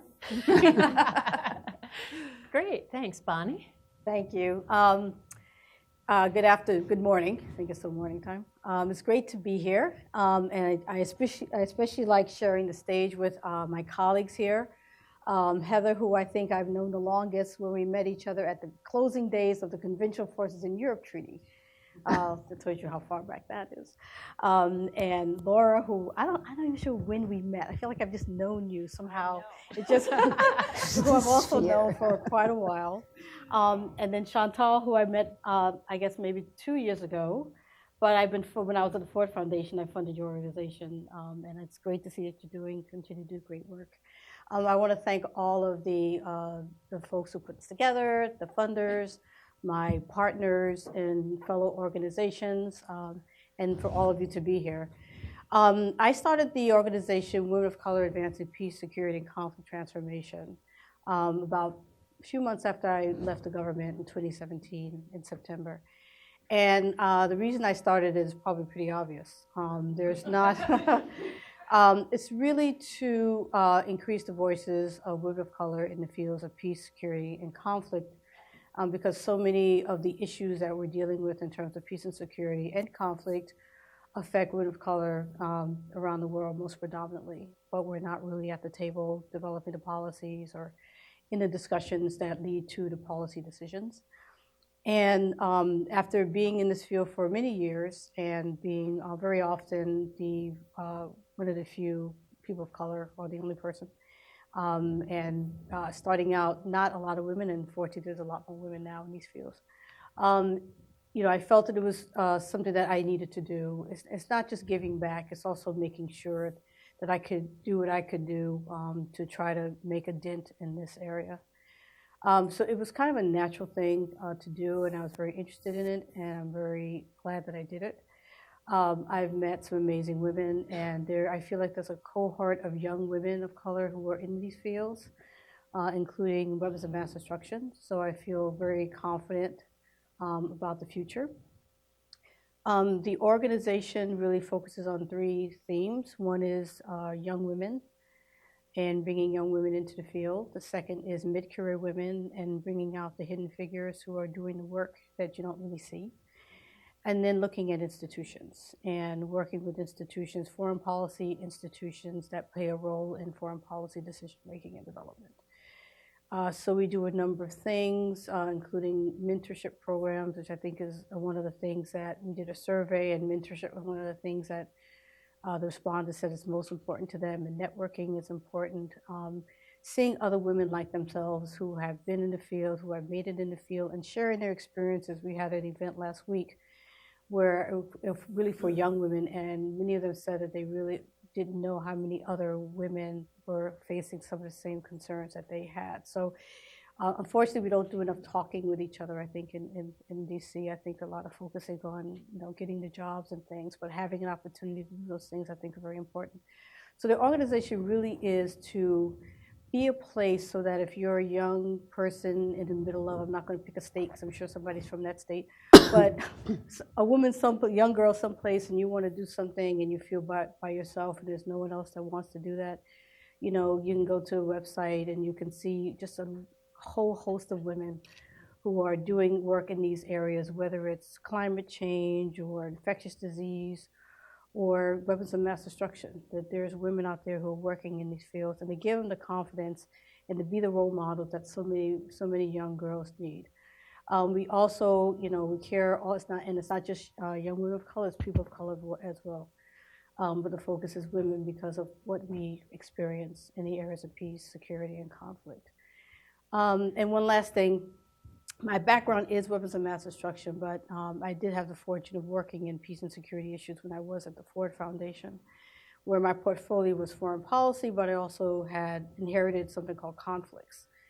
And I very much liked the grant making that I did in that field. And so when I decided to do this area of work in terms of starting my own organization, I did want to bring that in. And I also want to see how issues of peace, security, and conflict relate to each other, and how issues of climate change affect issues of infectious disease, affect issues of water and food security. And I wanted to have an expertise and group of women who can understand some of these challenges and connections, because I think our future generation is really going to be grappling with the interconnectedness of some of these global challenges. So I'll leave it at that. Well, thank you, Heather. You mentioned WISE as the legacy organization in this field, and it is true that WISE was established some 30 years ago, and unfortunately, this is still an organization much needed. But I hope that we don't stuck at the legacy level. Actually, WISE 2.0 tries to be at the vanguard, not just of increasing representation of women in the international peace and security field, but in particular in terms of diversity of thinking. And there we're actually open to all genders, because I think this is not just specific to women. The national security field, the nuclear policy field, remains a very male-dominated field, remains sort of clubby and a little bit of an old boys network. And the gender gaps are obvious in the national security field and the nuclear policy field. For me, when I talk about gender gaps, I really think about two things. One is gender balance, that is the numbers of women versus men or other genders, either in leadership positions or as experts and analysts. And the second is really about gender perspectives. And in the previous panel, Carol Cohn talked about this. That is, the approaches to disarmament, arms control, nuclear policy, national security policy. And more specifically, when you talk about gender perspectives, and particularly when you're talking about nuclear policy issues, I think there's sort of two ways to think about this. One is the impact weapons have on different people, the impact they have on men and women. And the other is to what extent gender hierarchies and gender orders actually influence our thinking. And I think Carol Cohn talked about that. And I think we have a problem on both fronts, the representation front and the gender perspective front. Last summer, we did a survey of the Washington, D.C. think tanks to look at the number of experts and the gender balance in terms of experts. And we found that on average, only 27% of experts in the Washington, D.C. think tanks that work on national security or international security issues are women, and we didn't even look at what positions they are. Very few have achieved gender parity. Actually, NTI is one of the few that has achieved gender parity. We also looked at governing boards of these think tanks, and again, there we see a serious gender gap. Just more recently, we did a survey of security studies journals. And again, we see a similar gap where you have, less than 1/3% of authors are women, and in editorial boards, you see these gaps as well. If you look then at gender perspectives, among the 20 or so think tanks that we looked at, there was actually only one that normally integrated a gender perspective in its work. None of the other think tanks, including all those here on Massachusetts Avenue, have included a gender think tank. So I think that is one of the tasks that I see for WISE 2.0 to pursue. And, I haven't even talked about the percentages in terms of the media and elsewhere, so. Thank you. There's so much. I was just frantically editing down my own remarks in my head. We started doing our interdisciplinary work, which we jokingly refer to as Team Gender, at New America, when we observed that we knew a fantastic group of people doing gender policy and a fantastic group of people doing national security, and none of them knew each other. And none of the ideas that were current in the gender community had, I'm really going to try to only use the verb penetrated once during this conversation, had penetrated at all into the national security conversation. But since that is the insight that I chose to structure a program of research around, you can see I have a little challenge there. So we've been studying for the last few years, what do people in the national security establishment know about both the streams of gender issues that Chantal identified? What do they think they should be doing about it? What are they doing about it? And what are their lived experiences? And so I'm going to start actually by answering a question that came up in the last panel, which I thought was such a marvelous description of where we are. And there are 2.5 pieces of evidence that everybody should know and have ready to cite at all times when challenged on this question. And number one, you can feel free to chant along with me if you know it. What is the number one predictor of whether a state will remain at peace or fall into violence? Status of women, rates of violence against women. Valerie Hudson, Texas A&M, George H.W. Bush chair, just in case that's useful for whoever you're talking to. So that's data point number one. Data point number two, what's the best factor making it twice as likely that a peace agreement will endure? Women at the table. Right. And that one, there's lots of great places to go for the data on that. But again, if you're dealing with a neutral to hostile audience, you might want to recommend the work of the Council on Foreign Relations on this topic, since that's a source that you're supposed to like. Hey, we're dealing with the world we live in. And then point number three, thanks to the visionary Michelle Dixon and her colleagues at Ploughshares, we earlier this year interviewed 24 women who had been nuclear security policymakers, including there's two on the panel with me, and there might be another one or two hiding in the room. And we were actually able for the first time to document real instances where women could point to policy change because there were more women in the room, because the environment was more open to diverse ideas, to crazy ideas that people laughed off at first. So we, for the first time, have actual documentary evidence in the nuclear field, which there are heaps of in every other field, which you can refer people to Harvard Business Review, by the way, that diverse groups make better decisions, make more durable decisions, hear more voices. So, evidence point. Our research has also pulled up, and you heard a bunch of these ideas from my colleagues, but I want to move us into the discussion by summarizing 3 categories of thing. And within those 3 categories, there's something that everybody in the room and on the live stream can walk away with as an action step. And there's also something that you can walk away with as an advocacy step that you can expect and demand of other people in your professional life. And number one, because there really is no substitute for it, is leadership. And I love to quote the head of Canadian Armed Forces, General Jonathan Vance, who likes to say about this topic, sometimes people just have to get told. And there is a place for voluntarism, and there's a place for appealing to people's better nature, but there's also a place for chains of command. And we really see that there is just no substitute for expectations around diversity being embedded in chains of command. There's also no substitute, by the way, for leadership actually practicing what they preach. It turns out if you put in leave policies and then upper management never takes leave, junior staff see very clearly that the way to get promoted is we have a maternity policy, but you actually can't use it. We have flexible work schedules, but if you want to get promoted, you don't do that or you're on mommy track.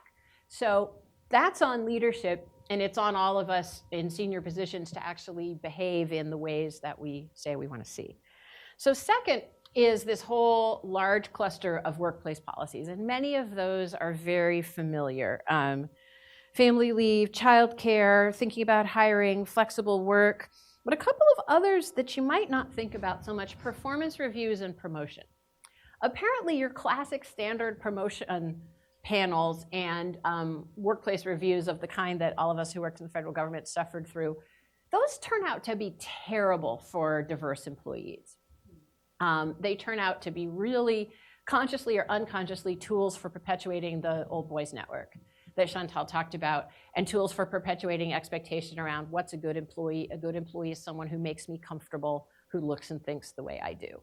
And now I say this not with any hope that we're going to fix anything in the US government anytime soon, but especially those of us in the private sector should be thinking a lot about different ways that we can measure performance and set and judge criteria for promotion, because those are big traps for gender and other forms of diversity.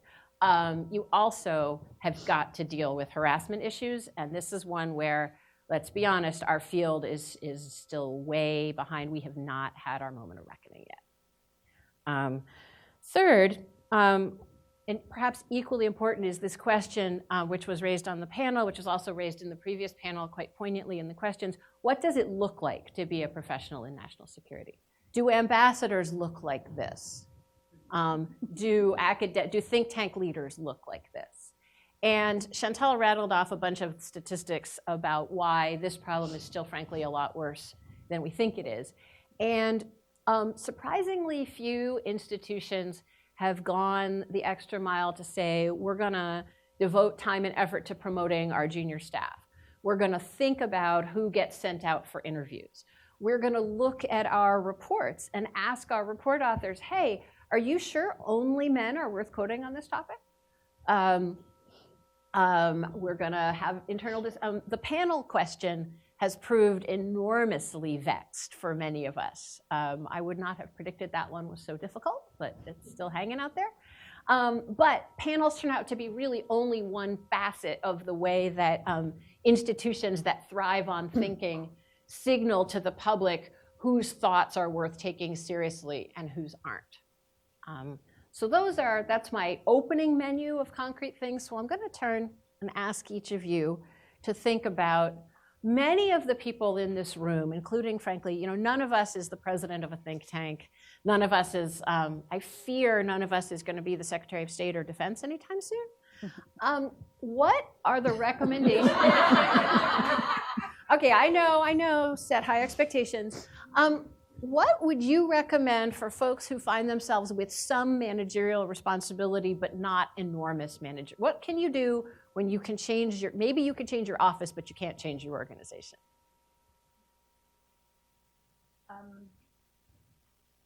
First of all, you can engage the people around you in respectful ways. Peers, mentoring isn't just about, hierarchy relationships. It's about, horizontal relationships, encouraging the person to go for that next big job, or just sharing skills and talents that are different. Some people might be really good at the report writing, and maybe they can be asked by other people around them to coach them or help them. Some people might be really good with the pithy soundbite and how to get on reporters' Rolodexes, and maybe they can share some. I think there's a lot of the side out, bottom up stuff is still there. That's still meaningful. It's still important. You don't have to be, at the top to make the bottom up part work. You can seek your own mentors and champions within or outside of your organization. Am I supposed to be using this? I'm told my mic keeps cutting out, so I apologize. You can join WISE, you can join WCAPS, you can engage with the broader community in our, either within our field or within women's communities more generally, and learn from and take comfort from those communities. So I don't think you can only be at the top of an organization. I think there's a lot that one can do internally. I will mention one thing that we've done at NTI in the wake of a sexual harassment problem, where we instigated a policy of when we hire new people, we interview not just their bosses, but their peers and their subordinates. Because it turned out in this particular case, once it became known about what was going on, there were a whole bunch of people who knew about it. They just weren't people who were being, who had a voice in sharing that information. And so I agree totally that we have not had our reckoning as a community. And I think we need better ways for people to speak up. And so that's another thing that you can do, even if you're not at the top of an organization, is you can be that safe space for people to speak up, and you can try to find ways to share that information with people who can act. For me, leadership is something that everybody can show. So, if you're not the CEO of a company or top of a think tank, you can still show leadership in wherever you go, and you can also set the standard and also be a role model. So if you are, if you're not the head honcho of an organization or of a think tank, but you are still in a managerial position, you can set the stage for the folks who you work with in your own environment. And still leadership comes from top in terms of these things and setting the culture in which you're in. And of course, you're within a larger culture, but as a manager, you could still, with your people and the people who, in the situation you're in, set that standard and try to set that culture. Because so much is about being that person who other people will see acting a certain way, and setting the standard for how others should act, and you can only set that standard if you abide by the same things. The other thing is inclusiveness. We spend a lot of time talking about diversity, but inclusiveness is very important because if you don't include people, you won't retain diversity. And so diversity is only the first step. But if you want the retention and the sustainability, that is another problem that we have to deal with, not just diversity. You have to find ways to make people feel included. And one thing that I did say in the report, A New Vision, is that people who are not part of a dominant culture know when they're not included. And they know, and they can feel when they're not being really a part of a larger culture in an office space. So, be inclusive, but be real about it, and give people a desire to want to stay. Because if they don't feel included, they will leave. And so sustainability is something that, regardless of whether you're running an organization or have your own office, you have to make people feel like they're a part of being there. And as I said, you have to be real about it, because people will know if you're not. And if you see people leaving and you're wondering why, they may be saying a whole lot of excuses, a whole lot of reasons. But if you walk around and you still don't have diversity after you've hired people, there's a reason for that. And you have to, and don't be afraid to discuss issues. I mean, even if you're a manager, discuss issues. If things are not right, discuss the hard stuff. People don't like to discuss the hard stuff, but this is hard stuff. And, you need to be willing to sit down and have these kind of conversations with people, because that's the only way to really try to resolve issues. And you learn things by what people say and hearing what they're doing. And, I guess the last thing I would say is, if we talked about sexual harassment, and, of course, most places, I assume, have their annual sexual harassment trainings, and but you have to, as a manager, you have to show that you're supportive of people, and people have to feel that if something happens in their environment, that they have the support of the person who's at the top of whatever that situation might be. And that's the same for discrimination or anything like that. You have to be a supportive person to people who may be experiencing something that's just very unpleasant for them. So I'll leave it at that. Yeah, well, I agree, of course, with what has said by Laura and Bonnie. I think whether you're an individual, a program head, or a project head, or head of an institution, first of all, it is important to be reflexive and reflective on your practices. What are you doing? What are you publishing? What are your types of activities, your procedures? And I would argue that you can do a gender analysis of your practices, your programs, your institutions, and that will reveal, I think, a lot of other issues that you might have in terms of inclusivity and diversity more broad. And of course, if you're head of a big institution, then you also have to deal with, pay gaps, the composition of your governing boards, things like that. But I think the most important thing is for people actually to stand still and reflect on the kinds of things they're doing, but not just in terms of, again, of numbers, but also the type of approaches that you're using in your work, and whether you're inclusive in your work in terms of different intellectual approaches. When we interviewed Michelle Flournoy for our consensual straitjacket report, she told us about starting as Undersecretary of Defense under then Secretary Gates. And, you know, not a whole lot of leeway in Pentagon personnel policy, but she was able to implement some flex time and some other changes in how the office worked. And she went in to see Gates about something a few months into the job, about to discuss a memo that some team under her had written. And he looked at her and said, "Did you fire this whole office and replace them with new people?" He said, "Because," thank you for laughing. He said, "because this is dramatically better work product than what I was getting from this team under your predecessor." And she thought to herself, well, I've given them more autonomy and more control over their own lives and schedules, men and women. But no, it's all the same people. So that, to me, is always an example of how even an environment where you sort of can't walk in and announce that we're implementing feminist personnel policy, some changes produced work product that was visibly different, whether you were seeing it through a gendered lens or whether you weren't. Bonnie, to sort of go to the question that you raised, I want to ask each of you, is there something you've seen tried that doesn't work all that well, or something that you'd warn people away from, or even a failure that you're comfortable discussing? Want me to go first? Now, any of you who want. I'll go first. I have a quick answer to that. Oftentimes when we talk about representation and diversity, institutions will say, okay, we'll have our human resources department deal with this. And I think that is absolutely the wrong approach.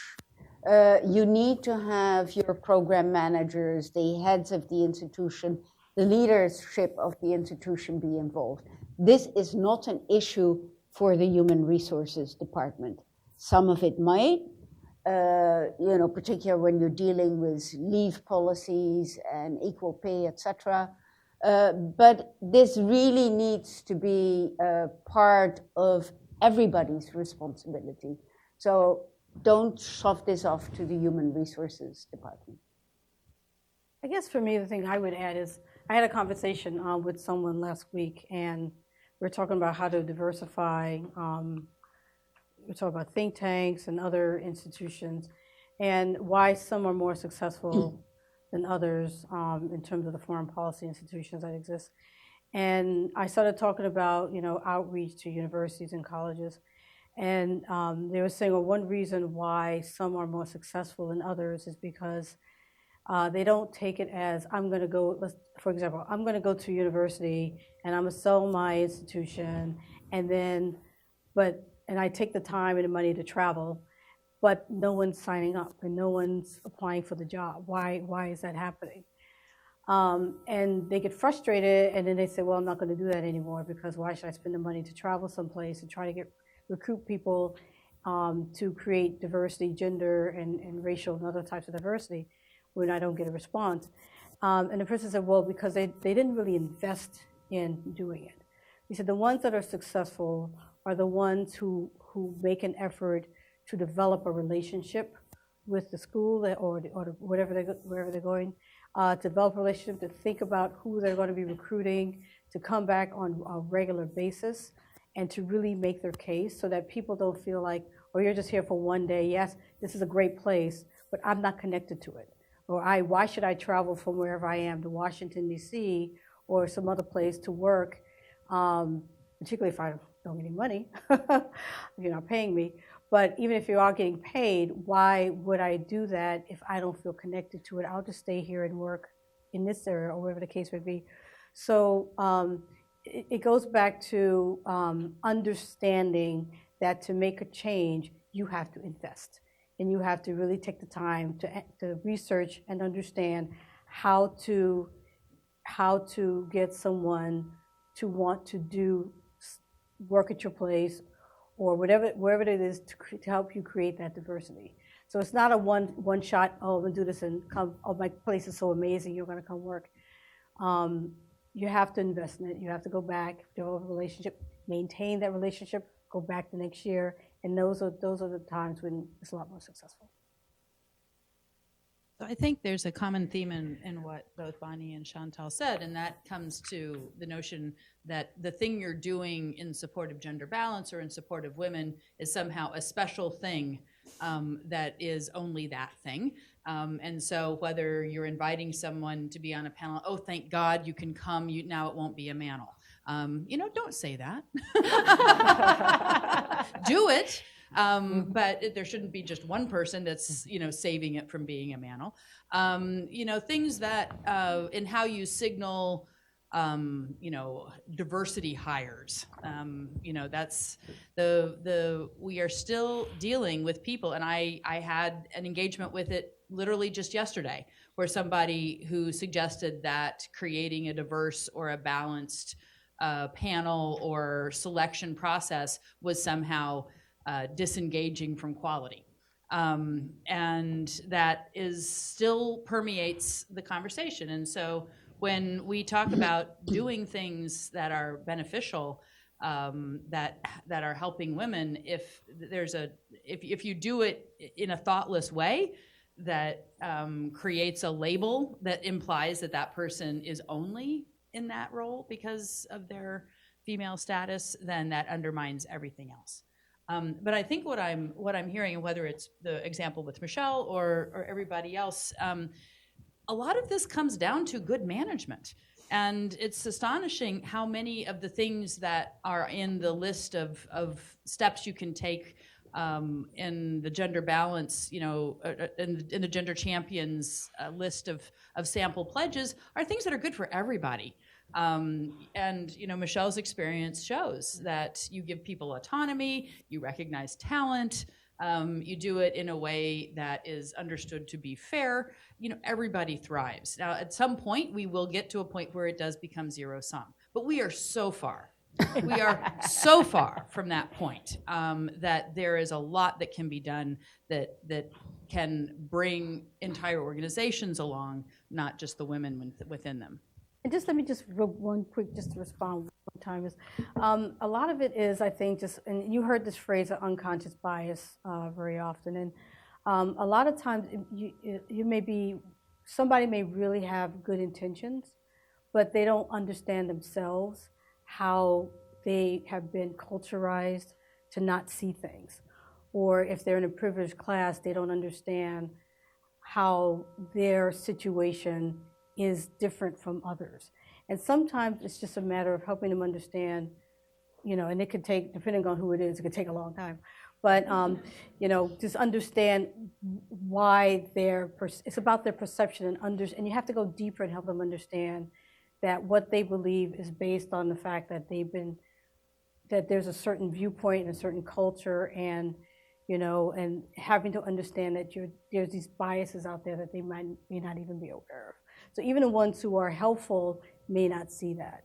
And so helping them to understand that, you have a woman on the panel who is just as qualified as everybody else. It's not because she's just a woman. It's because she's just as good as everyone else.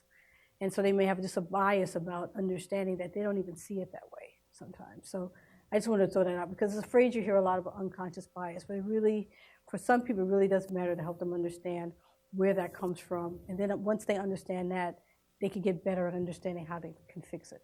So I want to ask you a last question, and then we'll invite the audience in. But both of your last comments kind of raised the question of backlash. And we hear a lot of worries about backlash of different kinds. There's the kind of, well, I built my career being a serious person on X, and gender, that's not a real field, and people will take me less seriously if I appear on panels on gender, if I call out my colleagues. Or people will take me less seriously if they think of me as the woman candidate or the diversity hire.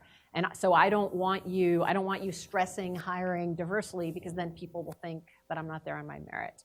Or, well, if you start talking about women, then people think you're saying women are inherently peace-like, and then I'll never get another job. Or conversely, I do think women are inherently peace-like, and if I start working with the Pentagon, that'll undermine my view of myself. So there's all kinds of there's all kinds of traps that people who, Bonnie, as you said, basically are people of goodwill, struggle with around how to do this work. So how do you each deal with backlash when you encounter it?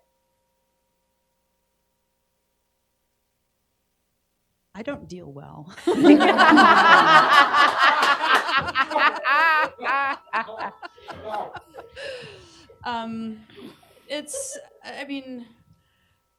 I find it difficult when I encounter that to take, all of the advice that's been given about, go back with, 2.5 data points, or, back to the comment that was made about numbers.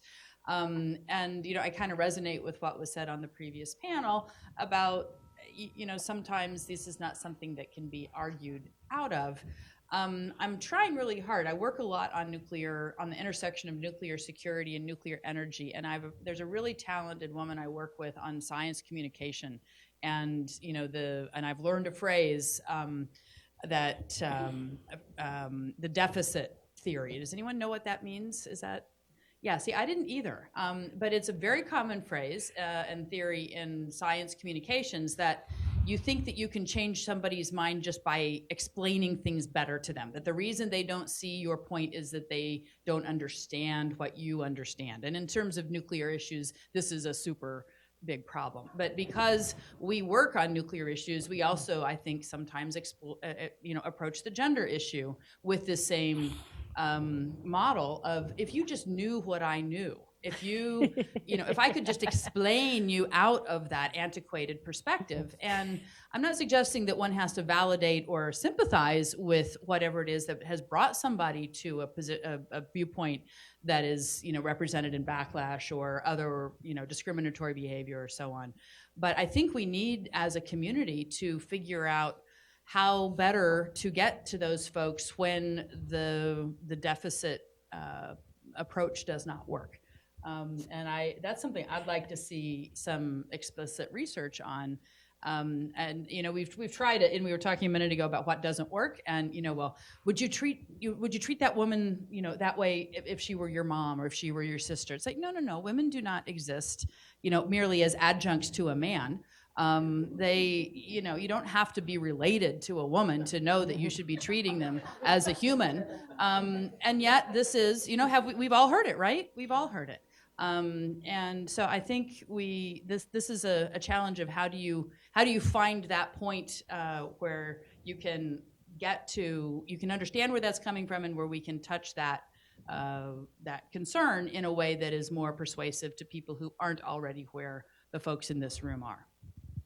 So I would agree with Laura that dealing with backlash isn't really very interesting because it's very reactive. And I think all of us here, and I think many in the room, we want to be proactive on these issues rather than reacting to antiquated ideas.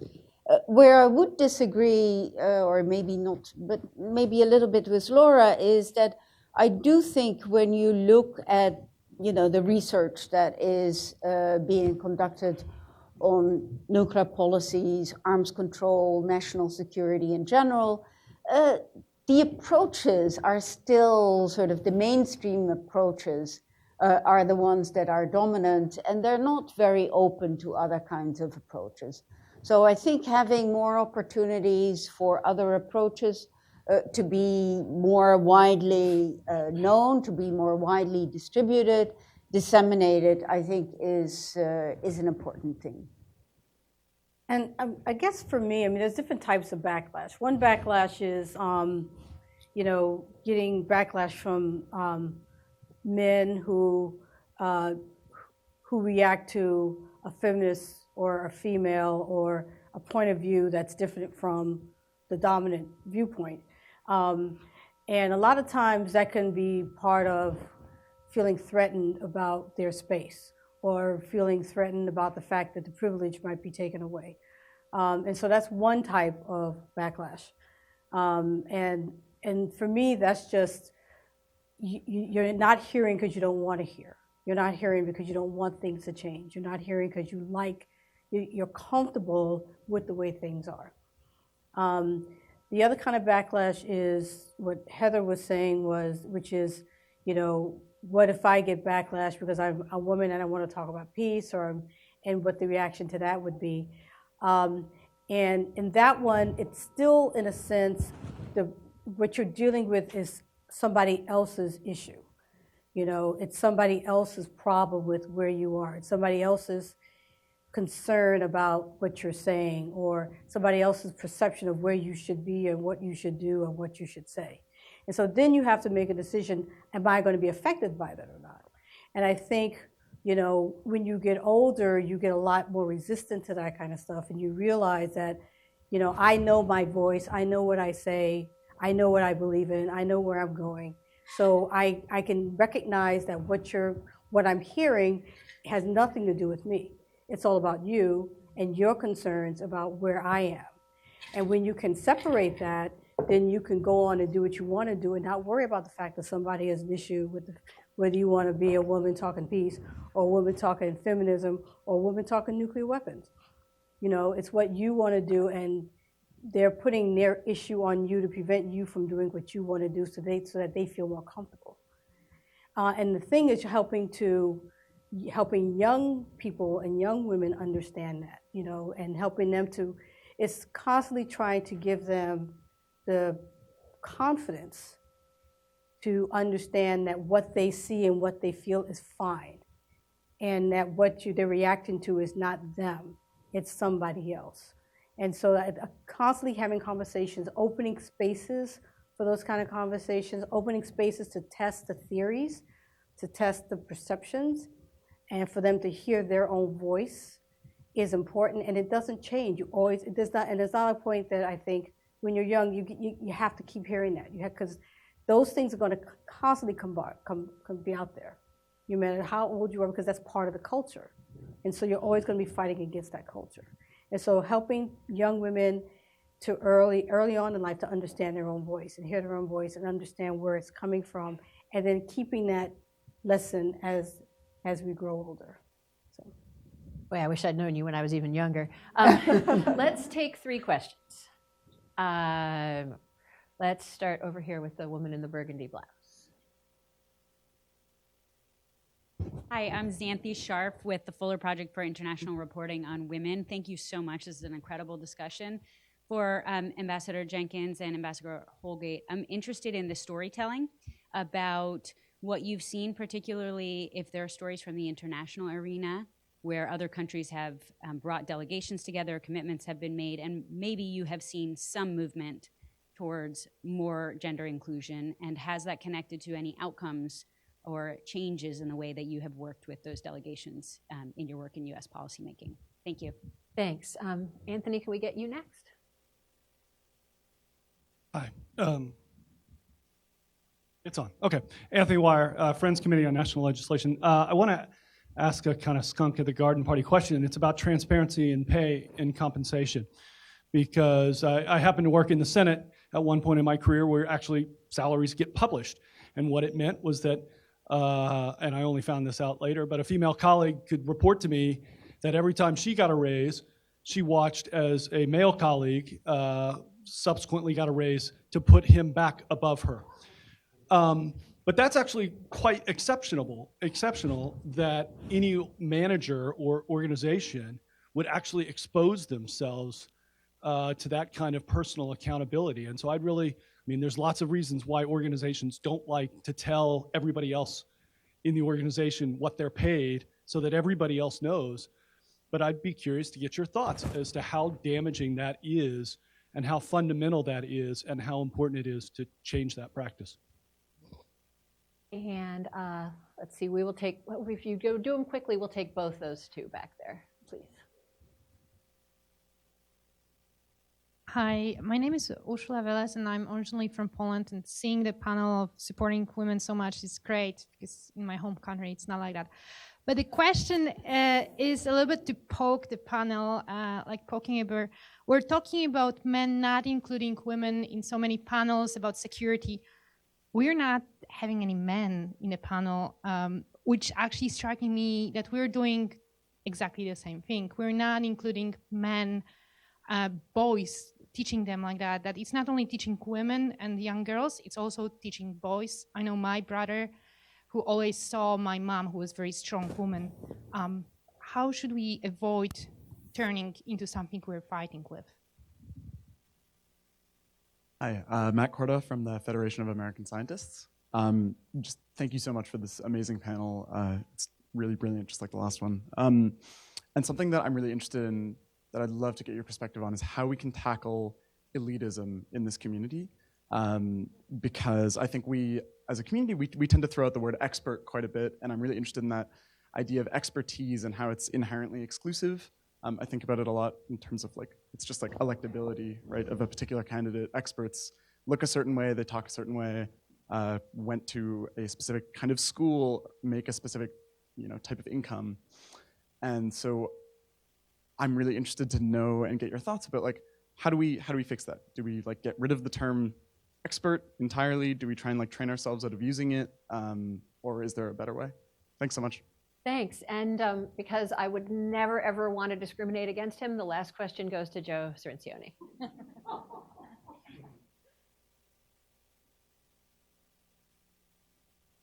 Thank you. I was wondering if we might raise it up a notch.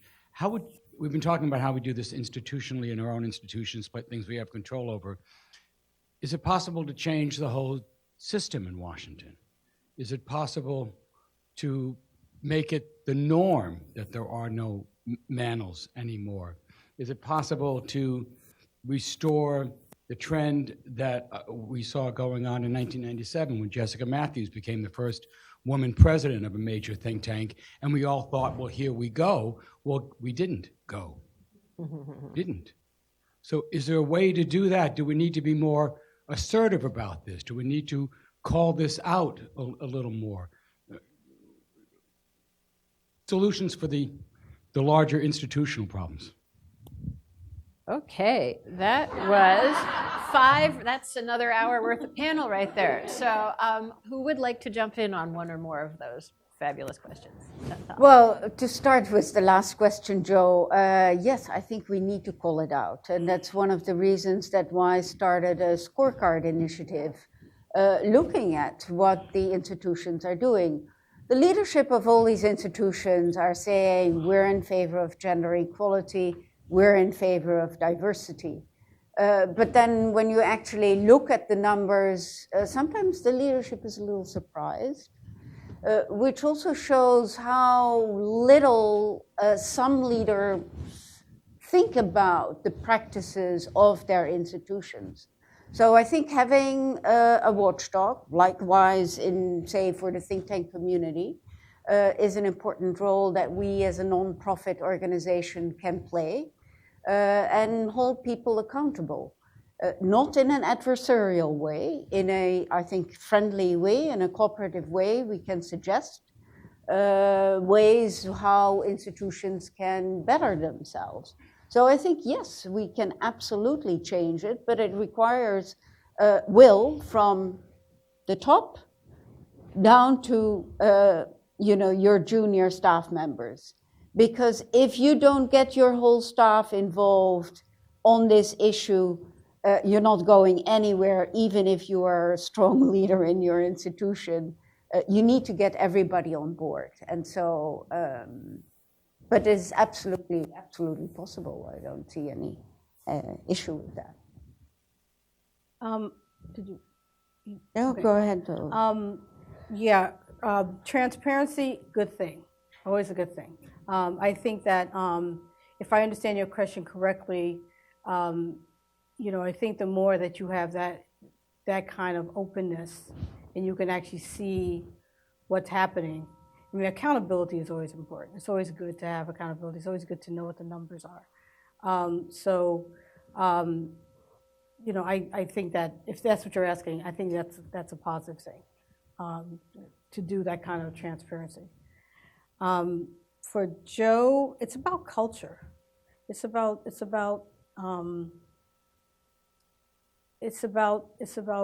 how real people are about change.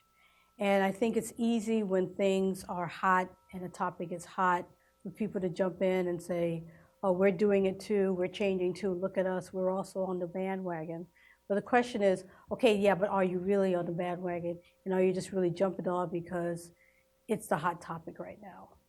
And my thoughts are, we're talking a lot about right now about women in national security, and it's it's getting the traction it deserves and should have gotten a long time ago. The question is, how long will this last?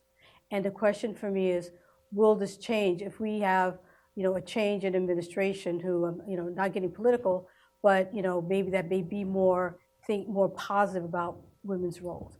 What happens with all of this conversation?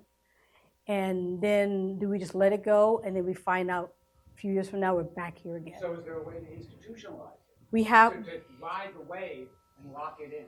The way to lock it in is to have real conversations and real culture change and institutions that are, or whoever is saying, yeah, we're making a change, ask the harder questions. What are you really doing? Are you, and hit them hard with that. Yeah, I would And remind don't- you and don't- that we're in a culture, right? We're in a moment right now where there's an effort to roll back women in combat. So this is way bigger than this issue, and Yeah. the lock. No, you can't lock it in because, like Bonnie says, it's culture. Just two more things, and I'll be quiet. The elitism, I think, I don't have a problem with the word expert. It's just that it's become a certain thing. I think we have to open the discussion so we have more people in it. I think the nuclear field, WMD, particularly nuclear field, is, some see it as a closed field, some see it as it's very hard to get in, some see it as highly technical. I'm not a scientist, I'm a lawyer. So, it's not that technical because I've been doing it for a while. But people see it very much, as something that you can't get into. If we have to change the discussions and change the dialogue so that, and I think that there are a number of NGOs who are doing this and getting out and trying to bring more people into the discussion who may not be in it traditionally. But I think we have to open it up so it's not seen as elitism. And we bring people who are not from the same places all the time and bring different people in. And the last thing I'll say, looking at all these great questions, I was going to, about the question, I'll let Laura answer the one about the panels, mantles and things like that, about women and change. I'm going to evoke something that Laura worked hard on and I worked with us on the Nuclear Security Summit process, where we had 4 summits on nuclear security between 2010 and 2016. And the US, we had a number of countries, over 50 countries and international organizations. But what was really impressive was that very often the leaders were women. Or you had a lot of women sitting in the US chairs. And I think that set an environment. It set a stage where, because the US was really, it was all partnership, but the US was really seen as a leader, in a sense. And, having Laura there playing such a huge role was important. And I was there, and, we had George Connery and Corey Henderson. I don't know if you know a lot of these women, but Joey, that's right. And so it was a constant women. And so I always felt as if there was no question. I mean, even though most of the people there were men, most of the people behind the placards for countries were men, we did have some women. But it was for me, it wasn't an issue because we were in the chairs and running the meetings that we were doing for the U.S. And so for me, I felt that was a positive experience in terms of what women can do and the leadership role that women can have on a very, quote unquote, very technical issue. And it set, I think, an environment that women felt comfortable in, even though there were mostly men in the chairs for the countries that they were representing. So.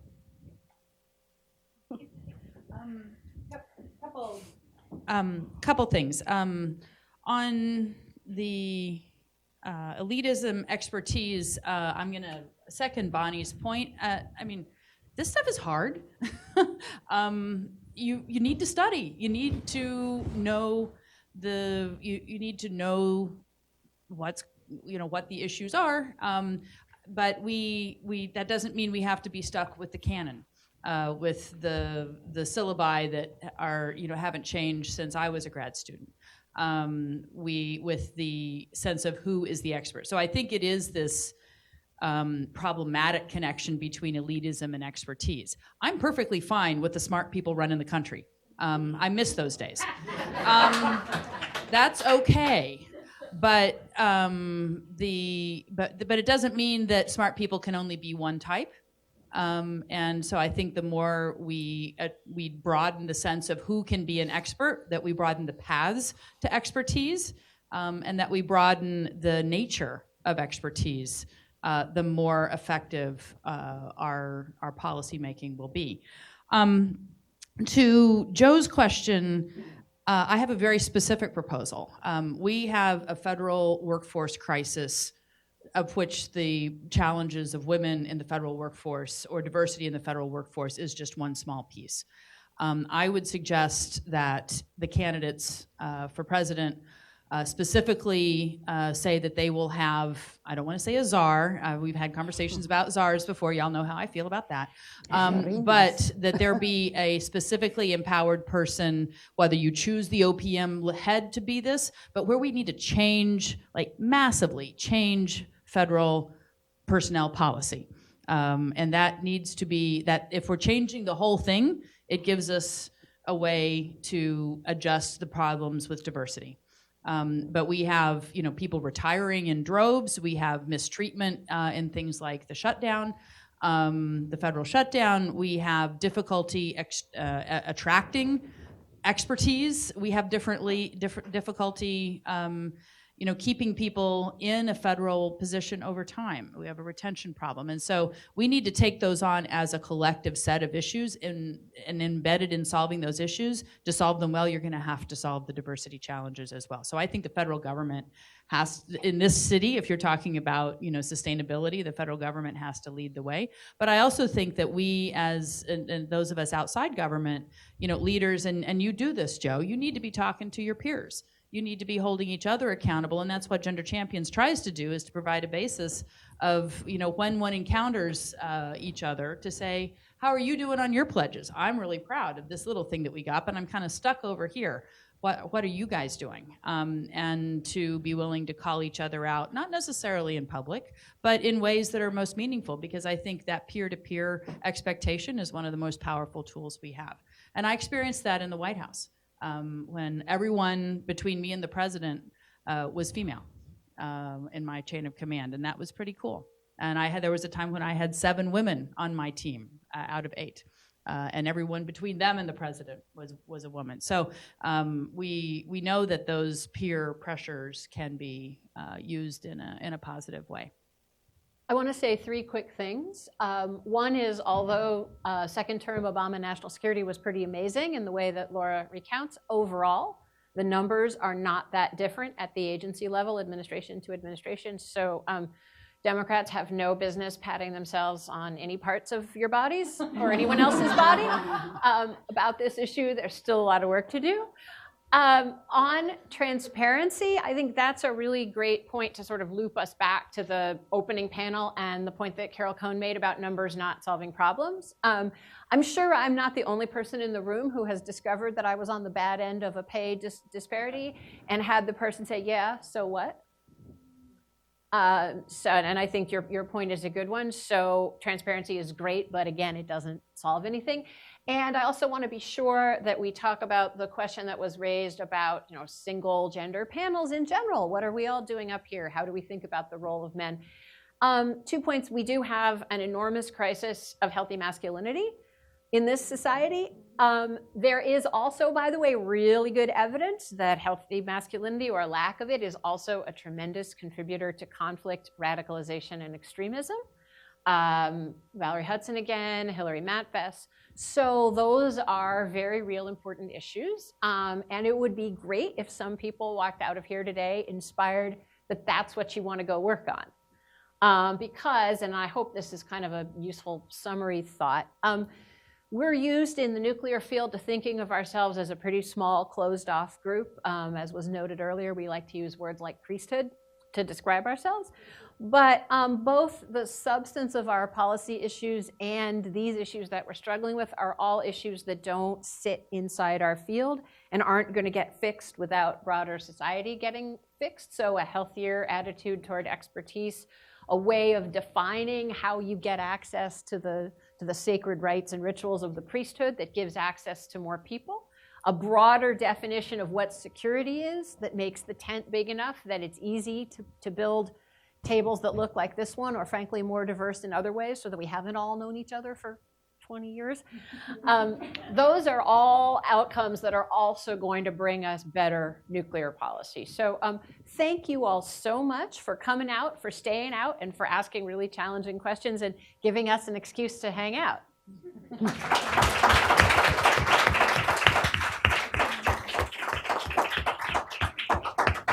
I want to, again, thank the panel. This was fantastic, and the panel before. My name is Michelle Dover. I'm the Director of Programs at the Ploughshares Fund, of which our Women's Initiative is a part of our work.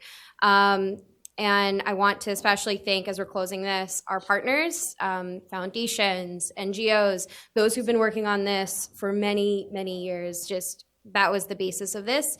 I really appreciate all of you taking time out of your day, and special thank you to the Ploughshare staff and others in other organizations who tweeted, who talked to their memberships, who brought this crowd together. And please pick up a copy of the report on your way out. Thank you. Let's do a photo. What? Do a photo. Oh.